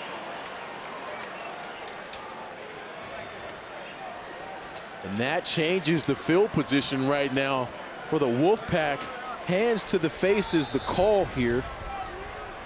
Let's get a shot of Stewart. Yeah, it looks like he's pulling on that face mask. Well, it's a huge Nathan call, Mosley. yeah. They're suddenly in Rebel territory. Stewart the throw, and Demps seemed like he underestimated what was going to happen. He jumped up in the air and then realized the ball wasn't going as high and couldn't make the catch. Well, this is another one of those instances where you want your quarterback to throw the ball just a split second sooner so that the wide receiver is just catching it as he comes out of his break. And So you Stewart can just held on to see the the ball a wind little too there, long. that Stewart was conscious of it and took that little extra to try to get more on the football.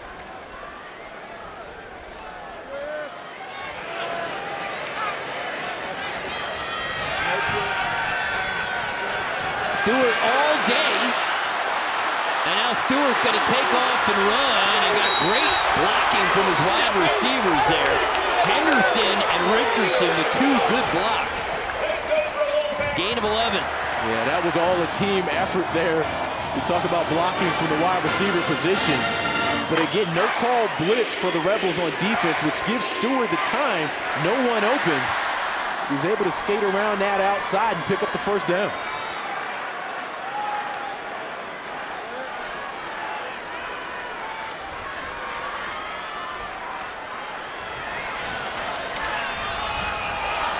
Butler makes one guy miss, and Butler's still working. What a run, James Butler, and the crowd getting into it here at Mackey Stadium. Hey, and as a former running back, I'm getting into it as well. I love to see a guy not go down. He refuses to go down. That's what they love about James Butler, and we talked about what he's been able to do the last few weeks coming into today. Back-to-back 100-yard games for James Butler. And that's an excellent run that's getting this crowd fired up. Stewart, what a pocket. Throw it down the field for Richardson. He's got it. Touchdown, Wolfpack.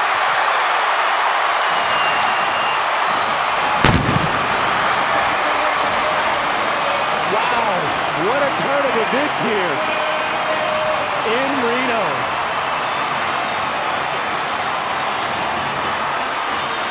I mean, the confetti's going everywhere. What a great pocket for Stewart to deliver a strike to Richardson, and what a catch holding on to the football. And we talked about it on that series, Ari. The fact that the Rebels are not blitzing. They're not blitzing at all. They're dropping 8 guys in coverage. That means no pressure. That allows a good quarterback.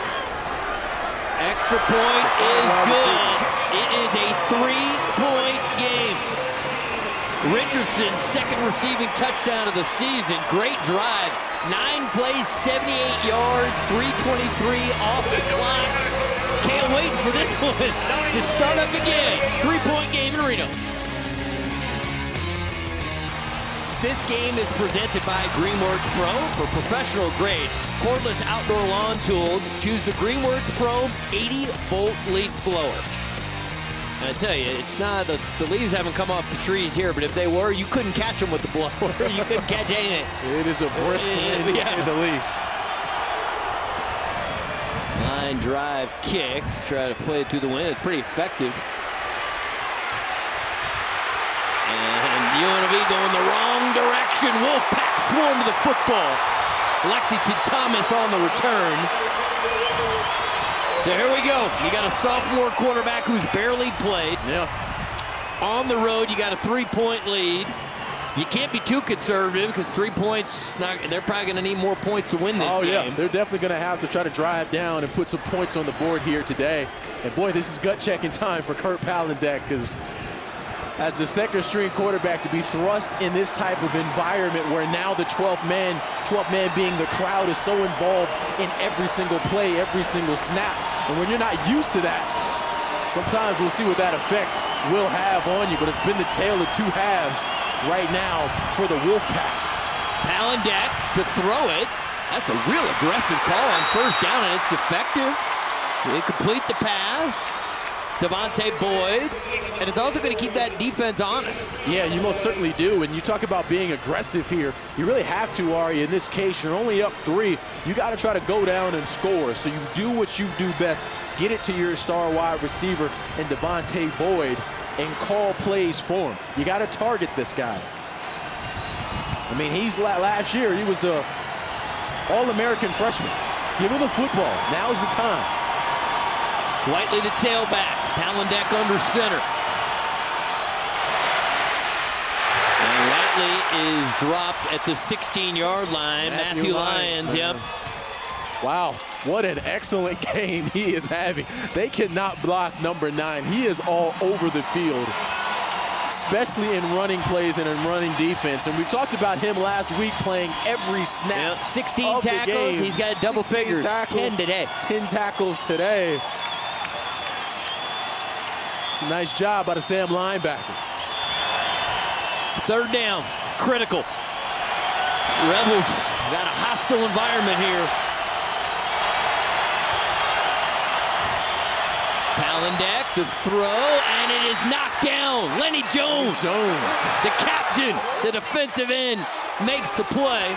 Yeah, he is the leader of this defense. When you talk with Coach Polian, they are so excited with what Lenny Jones brings, and one of the things they mentioned, Dari, is the childlike way he plays this game, and you see him with the kick afterwards and the excitement just coming out of the guy. And coaches rave about just the positive energy he brings to the building every day. Junker with a lot of wind behind him. He's done a real nice job punting.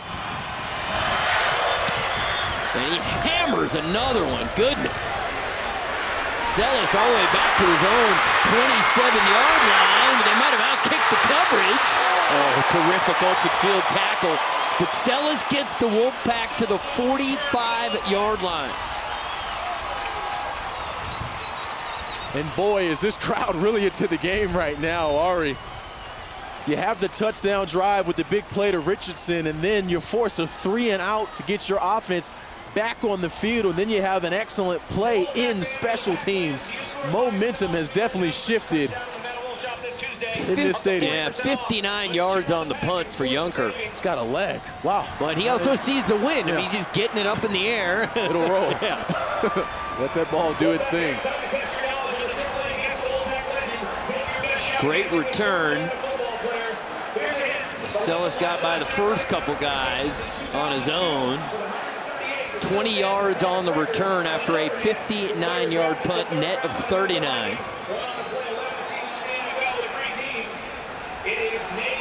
So Tyler Stewart has a chance here to bring this team back. They were down 13-0 at the half. Yeah.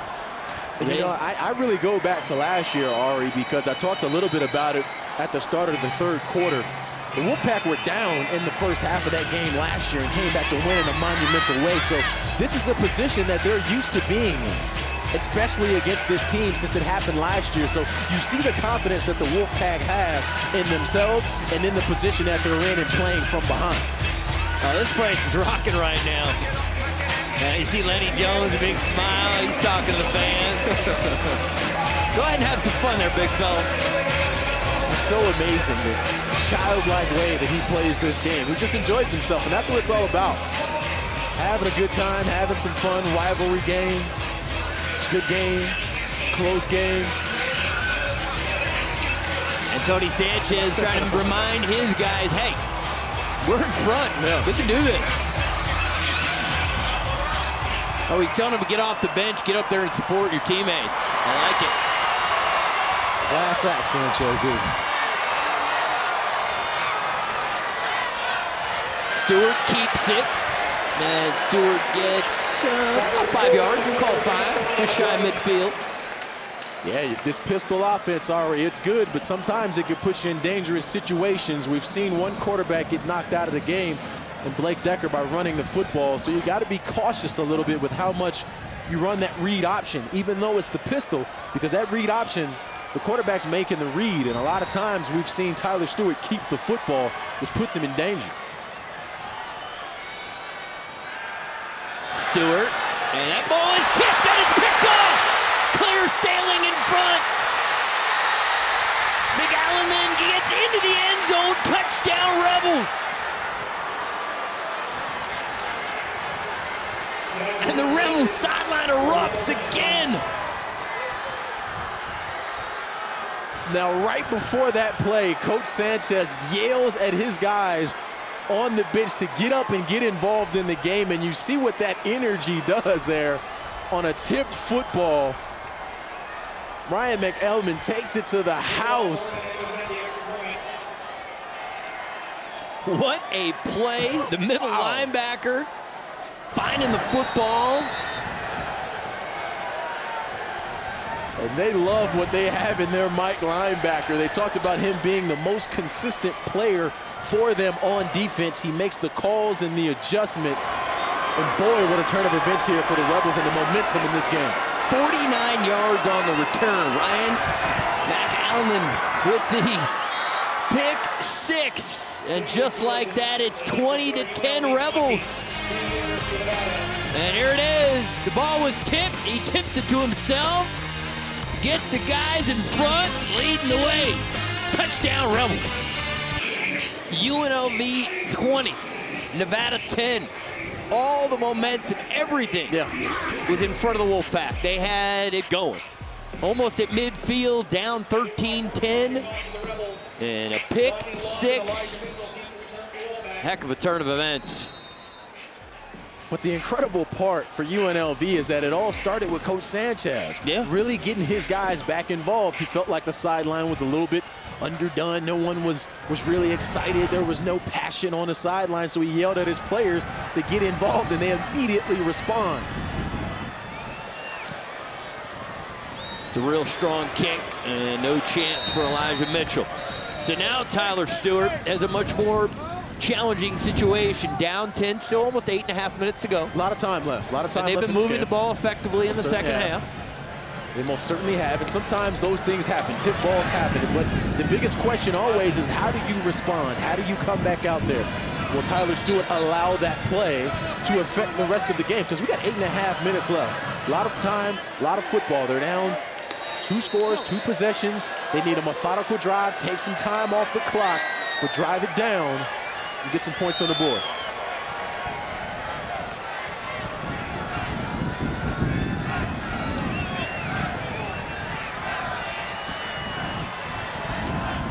First and 10 for the Wolfpack from their own 25. Stewart.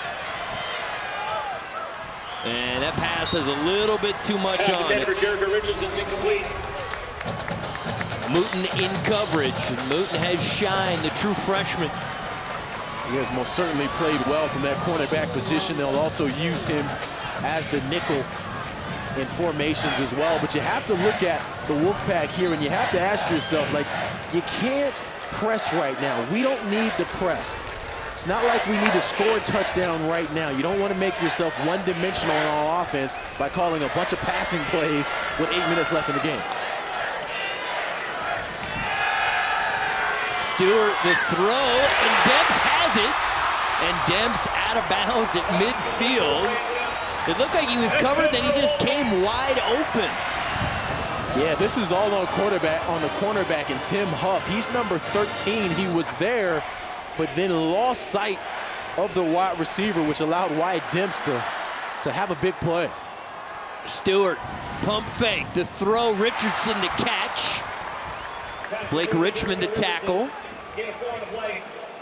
And this was almost disaster for the Wolfpack here with their quarterback taking a shot. Don Jackson, the running back, misses his assignment. Watch Don Jackson here, number 6. He's supposed to come all the way across that field, but he did not, which brings up a second down.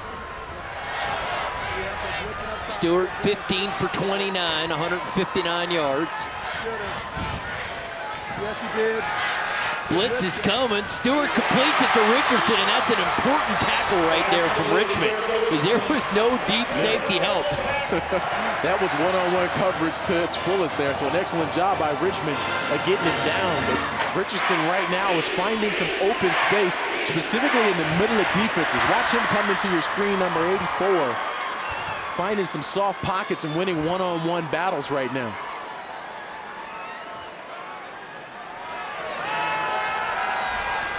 Stewart getting pressured, moves to his right, throws across his body, and Henderson makes the catch right at the sticks. Hassan Henderson, terrific catch. I tell you, Stewart's very good throwing, moving to his right. He is. He's found a nice little sweet spot in his rollouts to the right and being able to find a wide receiver on the move. But credit Henderson here with the strong hands and nice ball skills. They're going to go up and grab the football. Keep in mind, they're going to need 2 scores, but they are going into a very, very brisk win. The field goal kicking will not be easy. And Don Jackson is tackled by Kenny Keys. Good tackle from Keys. Yeah, I've been wondering when the Rebels were going to start opening up with some blitzes. We saw them blitz there, but unfortunately it didn't work. And here's the key thing here. Henderson's come out of the game. Henderson's got an issue. He's pulling at it near his left shoulder and under the pads there. It came down wrong or something. That's a big blow to the Wolfpack because his size is crucial. Especially on 2nd and 3rd down.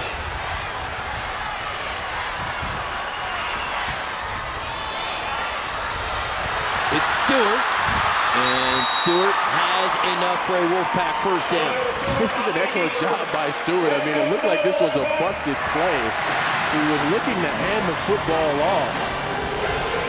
But his running back, James Butler, was nowhere to be found, so he just took off with the ball. But when you watch this here, oh, that's not Butler. That's Don Jackson he was looking for. Cameron Richardson is in the game at wide receiver. First game this season. He wears number 89. He's at the bottom of your screen. And Stewart's looking that way. And it's incomplete, but flags come in. Troy McTire here. One-on-one coverage.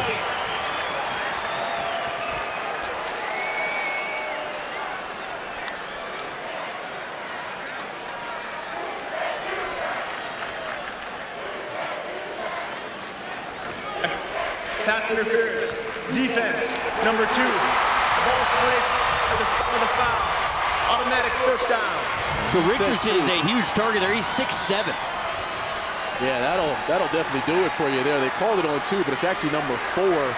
McTire there, that's one-on-one coverage. And frankly, it's not a terrible penalty to take because if you think the guy's going to win and get the touchdown, make him earn it. Yeah.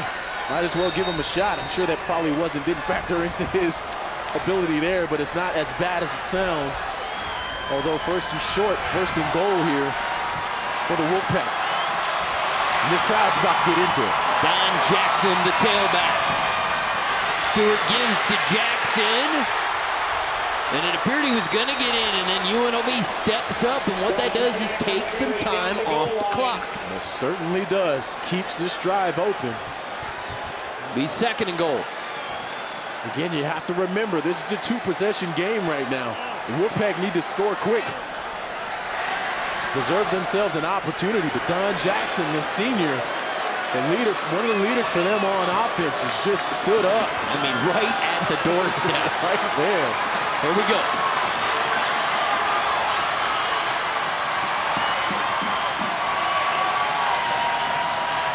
Jackson fights for it. He's in. Touchdown, Wolfpack.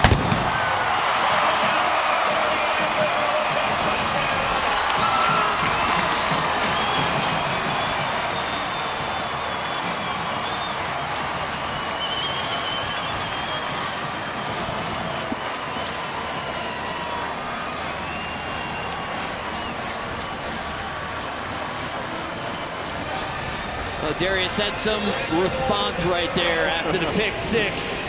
Stewart marches him down 9 plays, 75 yards in 3 minutes and 37 seconds. And they did it doing what they do best, running the football. Running the football, mixing it up in the passing game, and now we have a 3-point game. Again. Just incredible turn of events here for the Wolfpack. 6th rushing touchdown of the season for Don Jackson, and here's another look at it. Wolfpack only down by 3. They're going to need a stop when we come. Look at Reno, the biggest little city in the world. Feels like the attention of college football is on Mackey Stadium right now as we've got a 3-point game, 4:50 to go in the 4th. In Reno, I'm sure plenty of people enjoying themselves early on a Saturday night, watching this game on the Mountain West Network on Campus Insiders. And UNLV expecting an onside kick, and they didn't like the formation, so UNLV used a timeout. Timeout. UNLV, it's a 30-second timeout.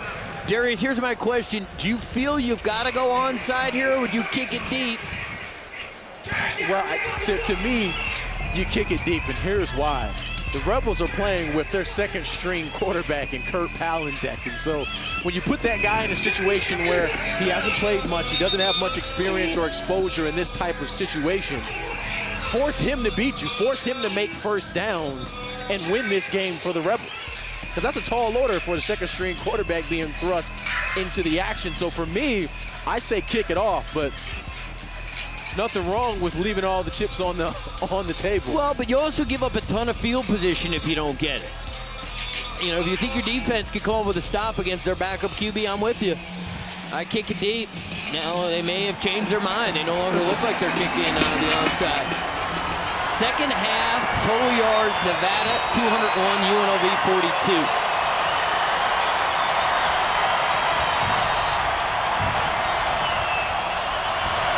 And they elect to kick it deep.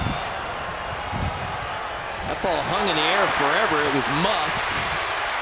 And then Criswell across the 20. And Matthew Lyons, the tackle on special teams. He's everywhere. All right, Kurt Palandek. Sophomore, came in late in the first half. Got a touchdown for UNLV. It was a nice spark, actually, to end that second quarter going into halftime up 13-0. But we've seen a big turn of events here. And specifically, it's for the Wolfpack and how much production they've had on offense. But now you leave it in your second-string quarterback's hands.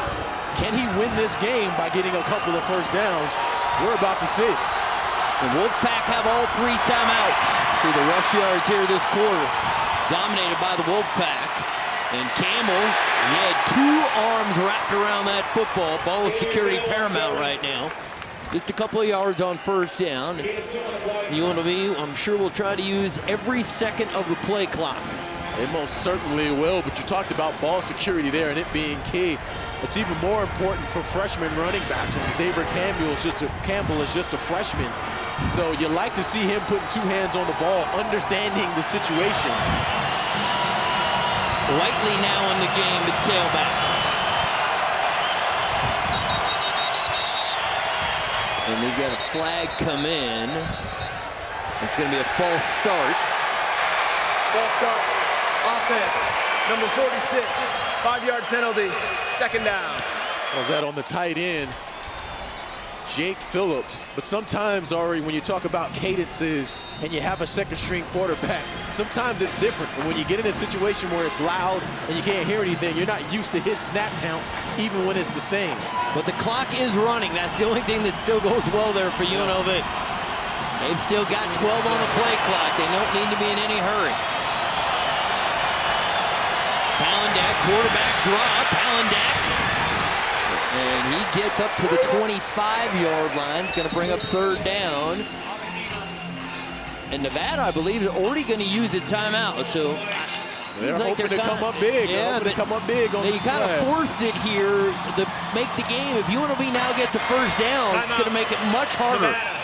This is a 30-second timeout. UNLV in the second half, just 1 of 5 on third down. It's about, we'll call it 3rd and 7. What do you like here for the Rebels? Well, they got themselves into a 3rd and manageable by Palandek with his QB run there. So he put them in position where they can look at that playbook and say, okay, there's a couple things we can do. But this defense right now is expecting them to run the football. So they can mix it up here. If it were me, I'd like to see maybe a screen of some sort or a flat route to a running back. I mean, they've had success with that middle screen with the running back. Exactly. So if they could go to something like that in a 3rd down situation here, it could be key. But this is big for both sides. A little over 3.5 left in this game. We got a big 3rd down. This could be the difference in whether or not the Wolfpack get the ball back. Well, they're getting up out of their seats here at Mackey Stadium. Biggest play of the game. See how Kurt Palandak handles this moment.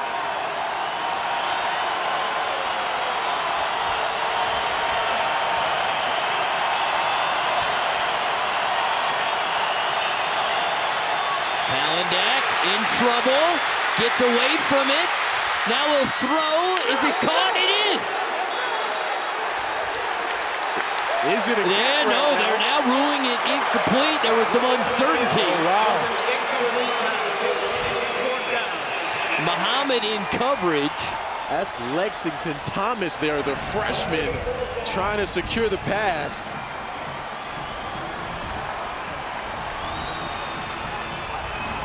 Yeah, no, that's right. That's Criswell. Yeah. That's Criswell. And it's an incompletion, which stops the clock. Stops the clock. That's the big thing. You know, we talked about the conventional wisdom and what you do on third down in that situation. It's always easier after the fact to say what you should have did. Younker's been terrific in this game. And yet another booming punt. Sellis, fair catch at the 25. So 3:21 to go. The Wolfpack, 2 timeouts. Well, now you got to think here too, Ari, the timeout that the Wolfpack took on third down. It pays off. Gives you to play. It gives you a little bit more time. Yep. They got plenty of time. Plenty of time. You still have 2 timeouts. The question is the kicking game. When they're going into a howling win, and they've got a great kicker in Brent Zuzo, but what distance do you feel comfortable making a kick in this win? And that's why I think for the Wolfpack, you're going for a touchdown here. You really want to win this football game instead of putting yourself in position to have to make a tough kick. Just shy of 30,000 on Heron here at Mackey Stadium, and that ball is bobbled and incomplete.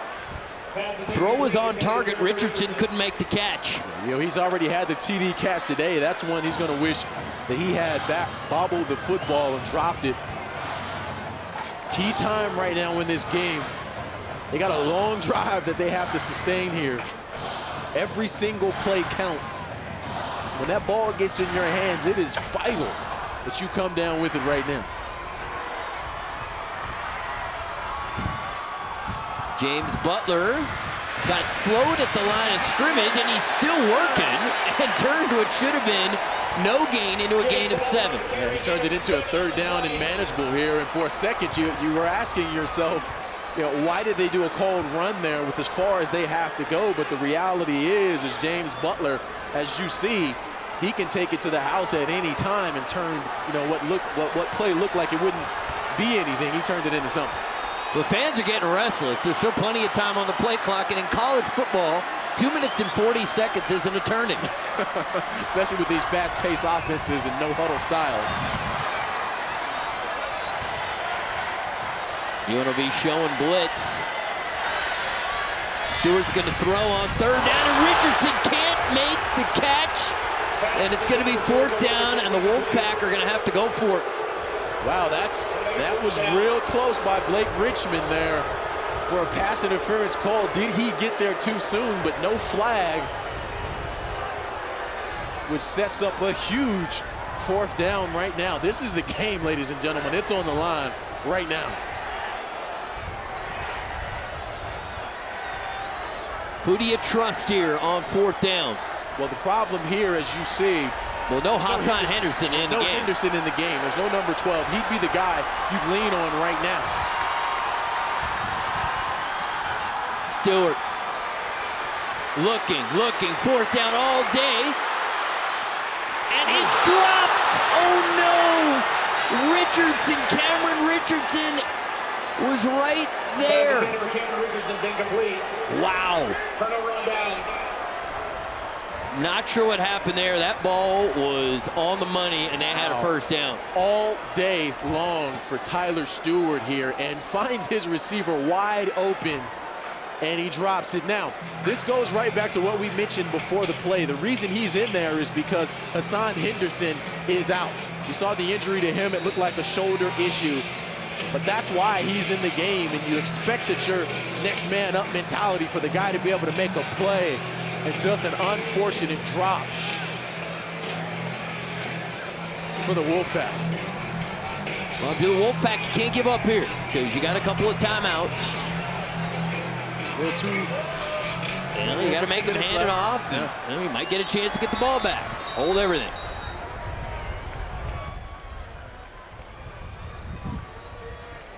I saw Tony Sanchez come out of the field. Timeout. UNLV. Last timeout of the half. 30-second timeout. To make sure they have the right personnel in. Well, UNLV here, wow. won here their last trip 2 seasons ago. They have not won here in back-to-back trips to Reno since the 2001 and 2003 seasons.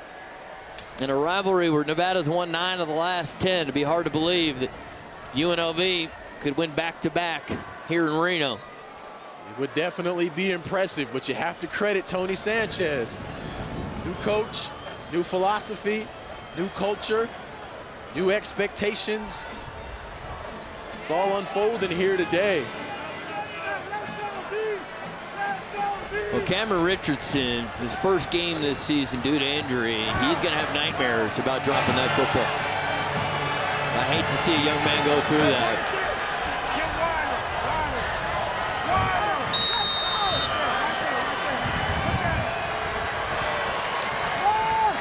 Whiteley, and he will go down. Jordan Dobrich with the tackle. And Dobrich, they said, might be limited, but he's been solid at that middle linebacker position today. Timeout. Nevada, second of the half, 30-second timeout. He most certainly has. They're glad to have him back after being sidelined with the injury. But boy, what an incredible game right now with Brian Polian and his team and what the philosophy is for the Wolfpack moving forward. I mean, when you look at what they've been able to do this season, coming into this game being 2-2 and having playing some tough road contests against A&M and at Buffalo last week, really finding out what he has in his team and what he has in his programs. And these close games really show you that. Well, considering they have another timeout, they can get it to 3rd down, and then if it gets to 4th down, it'd be fascinating because for UNLV, a long field goal try makes you nervous because bad things can happen. It could be blocked. Yeah. You know, they might even go for it on 4th down, so Nevada could end up getting the football back with a little bit of time.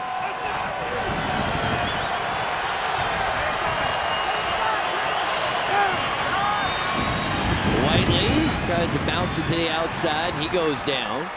Baber in on the stop, along with Muhammad. Last charge timeout. Nevada, 30-second timeout. Final timeout is 3rd down now.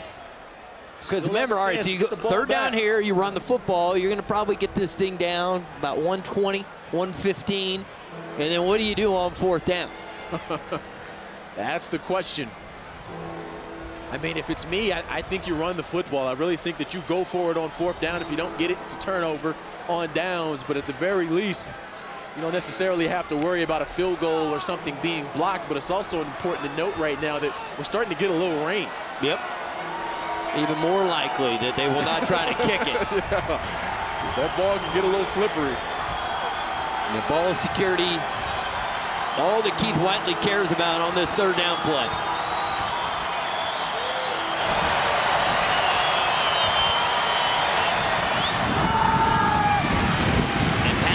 Keeps it and gets out of bounds. How does that happen? So now it's 4th down. You still got 1:58 to go in the game. You have to tell your guys you can't get out of bounds. Well, I think that this goes back to play calling here in this situation for UNLV on offense. You can't call a rollout play. You know that you got a 2nd-string quarterback in the game who may not understand the scenario and the situation that he needs to stay in bounds and get down. And they're going to attempt a field goal. It is raining. It is windy. This is an interesting play call, but you got to play to win here. It's going to be a 45-yard attempt. From left hash, not a good snap. Kick on the way has the distance. And it's good! He connects! Nikolai Boran makes the field goal, and the lead is 6 points. Well, that, Ari, is why you call a field goal in that standpoint and in that scenario, because you believe in your kicker. Wow, the lead is 6, but Nevada's going to get the football back and have a minute and 45 seconds. They're going to have some time to drive down for sure. So Nevada not necessarily out of this. Oh, not out of it. I just think if Palandek stays in bounds, you're looking at about 120 left in the game.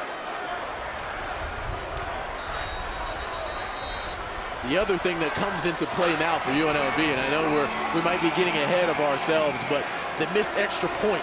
True. Now it becomes a factor because if the Wolfpack score a touchdown and kick the extra point, they have won this football game. So you hope that that doesn't come back to bite you. A little foreshadow there for you, Art. Looking ahead. Lawson and Mitchell are deep for the Wolfpack. Boran's got a really strong leg. He can put this thing out of play if he wants to. And he hammered that field goal. It certainly did. He had plenty of distance on that one. And there's going to be no chance at a return here. Outside the field of play. So Tyler Stewart and the Wolfpack from their own 25-yard line, down 6. No Hassan Henderson, at least he was not out there on the last drive. He is their best receiver, and he is still in the bench area. I see number 12.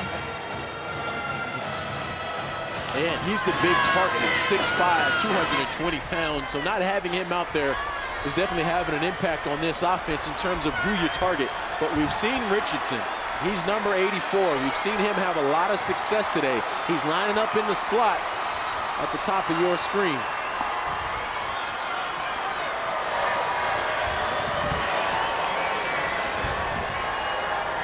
Stewart, rush is coming, delivers, and this time it's caught.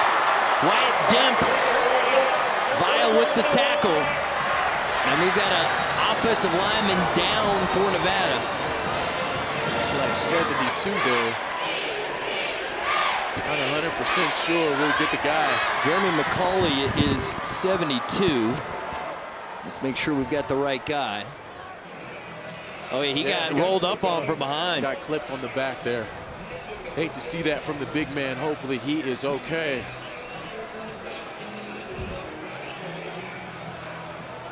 It looks like he is in some serious pain there. Well, you know, there was suddenly life again in the stadium. Now everything's going to have to be put on pause here, as the Wolfpack certainly have plenty of time.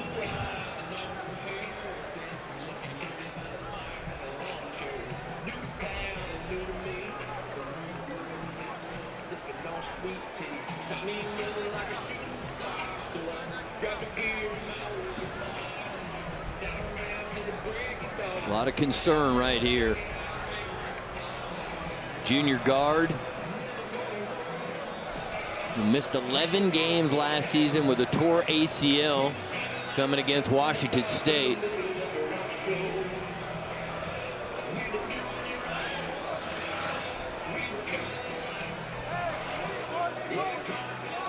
Impossible to speculate. Darius, let's get back to when play restarts. With this much time, it would seem, and with the clock stopping on every first down, that the whole playbook is open to them. It most certainly is, and what I think we've seen in this second half, we touched on it a little bit throughout the way, is that the Rebels are not blitzing. They're not blitzing at all. They're dropping 8 guys in coverage, and while sometimes it makes sense to have extra defenders out there when wide receivers are running around, it also opens you up for a quarterback to find those open pockets, and wide receivers find those spots in zones and sit down.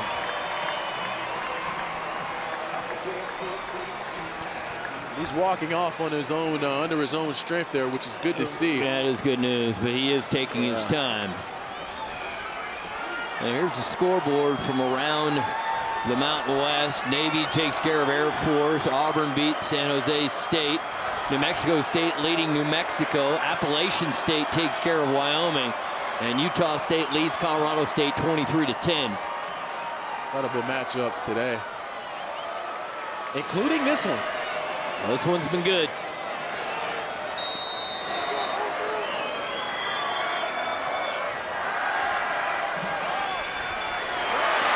And the catch is made, but Demps can't get out of bounds. The clock's moving. Lotulelei with the tackle, keeping him in bounds.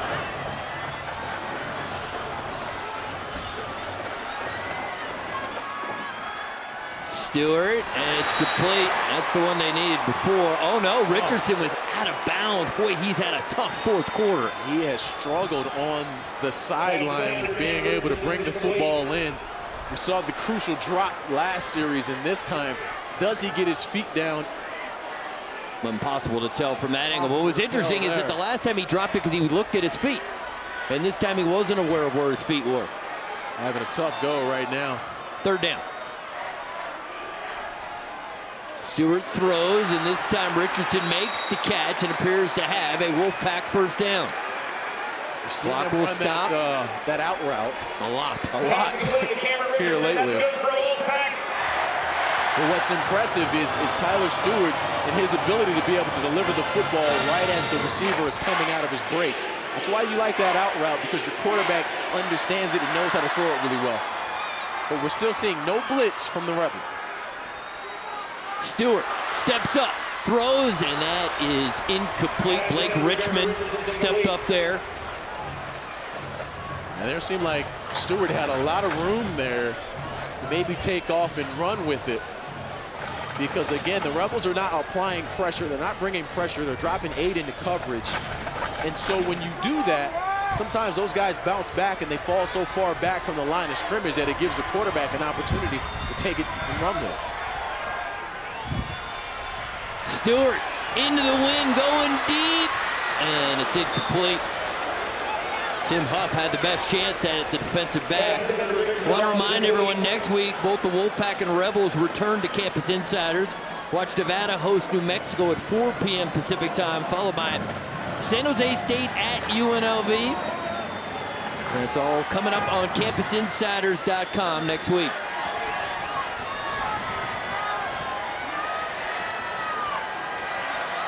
.64 seconds remain. 3rd and 10. Stewart's going to take off and run. And Stewart fights. He does not appear to have the first down. Looks close. Might be close enough for a measurement, which would stop the clock as well. Oh, they're saying first down. First down. First down here. All right, so that stops the clock. We just talked about that last play, Ari, where the defense is falling so far back in coverage that it's opening up these running lanes for Stewart. Stewart to throw and too much on it, looking for Richardson. Continuing to do the out route. They love the out route right now, but it makes sense because if the wide receiver can catch the football, he can get out of bounds immediately. Yeah, if it's before 10 yards, you really need him to get out of bounds at this point. Tony Sanchez looking for his first ever Mountain West Conference win. And we come against their arch rival, the Nevada Wolfpack. And it looked like they were trying to set up the screen, but a miscommunication, and it's suddenly 3rd and 10. Yeah, I hate to see that. They were trying to get at the Don Jackson, one of their star running backs, but a miscommunication there sets up a tough 3rd down situation. Boy, Brian Polian and his team coming into today very optimistic about this season and all the possibilities. Stewart steps up, throws. Incomplete. Looking for Richardson, came up with the football, but he was out of bounds. So now we're back to 4th down. And this is what's really tough about this situation, because we talked a little bit about the rain and the wind. It's tough to make those throws. It's tough to have a wide receiver come back after running 15 yards, find the football in the wind and water, and actually secure it. But now it sets up the 4th down. Game on the line here. 4th and 10. Stewart all day. He's going all the way down the field. There's quadruple coverage there. Incomplete Rebel football. The defense comes up with the stop. A stunned crowd here at Mackey Stadium.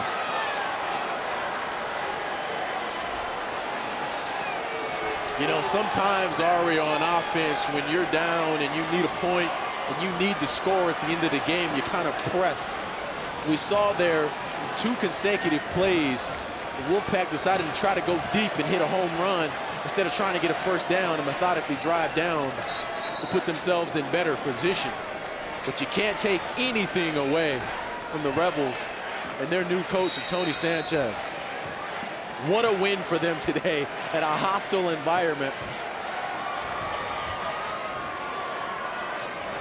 And back-to-back wins for this program. 80 points last week against Idaho State. Play your rival here the following week. Open up Mountain West Conference play. Unbelievable. Tony Sanchez is here to stay. Tony Sanchez and the Rebels get the victory. Congratulations, Coach Sanchez. What a moment. Hands on, helmet on. That's some football game. Looks like that Fremont Cannon trophy. And that looks like it's going to be painted new colors. New colors. Yeah. No more blue on there. It's going to be looking a nice shade of red here pretty soon. And what a victory for the Rebels to put Tony Sanchez in this program in the eyes of everybody in the Mountain West now. And Sanchez says, get behind me. Let's run over. Let's go see our fans. All he does is win. Look at him. About exciting for a new coach. His first season in college football as a head coach. We talked about all the success he had at Bishop Gorman. Look, he just went over there to get it started. Now he's out of there. I like it, Coach. Some press now, but what a huge win and victory for this team. You talk about the battle for the state. The Wolfpack have just really hammered it away the last decade, winning 9 out of the last 10, and until Tony Sanchez and his staff came into the play, they really are rewriting the story here. Bragging rights for the rest of the year. And recruiting. Recruiting will be a factor. We'll take just a small break, and then we'll come back and put a final touch on this one. What a win for the Rebels. 23-17. They come to Reno and get the W. 23-17, the final. UNLV defeats Nevada. So UNLV and Nevada both with identical marks of 2 and 3. Darius, what did you learn tonight in Reno? Well, you know, teams take the identity of their coach. And what I think we've learned about UNLV is that Tony Sanchez is really here to stay. The win last week against Idaho State, they put up 80 points, and it was hard to quantify what that really meant and what this program was. But I think the barometer that you really gauge it against is today. A close game. They lost their starting quarterback, came in with a second-string guy, but were able to hold off the Wolfpack for a big win and to change the tides for the state. Next week, both the Wolfpack and Rebels return to Campus Insiders. Watch Nevada host New Mexico at 4 p.m. Pacific time, followed by San Jose State at UNLV. All of it coming to you only on CampusInsiders.com. On behalf of our entire crew, my good friend Darius Walker, I am Ari Wolf saying goodnight from Reno with a final score, UNLV 23, Nevada 17. For more live Mountain West broadcast features and information, go to CampusInsiders.com. This has been an exclusive presentation of the Mountain West Network.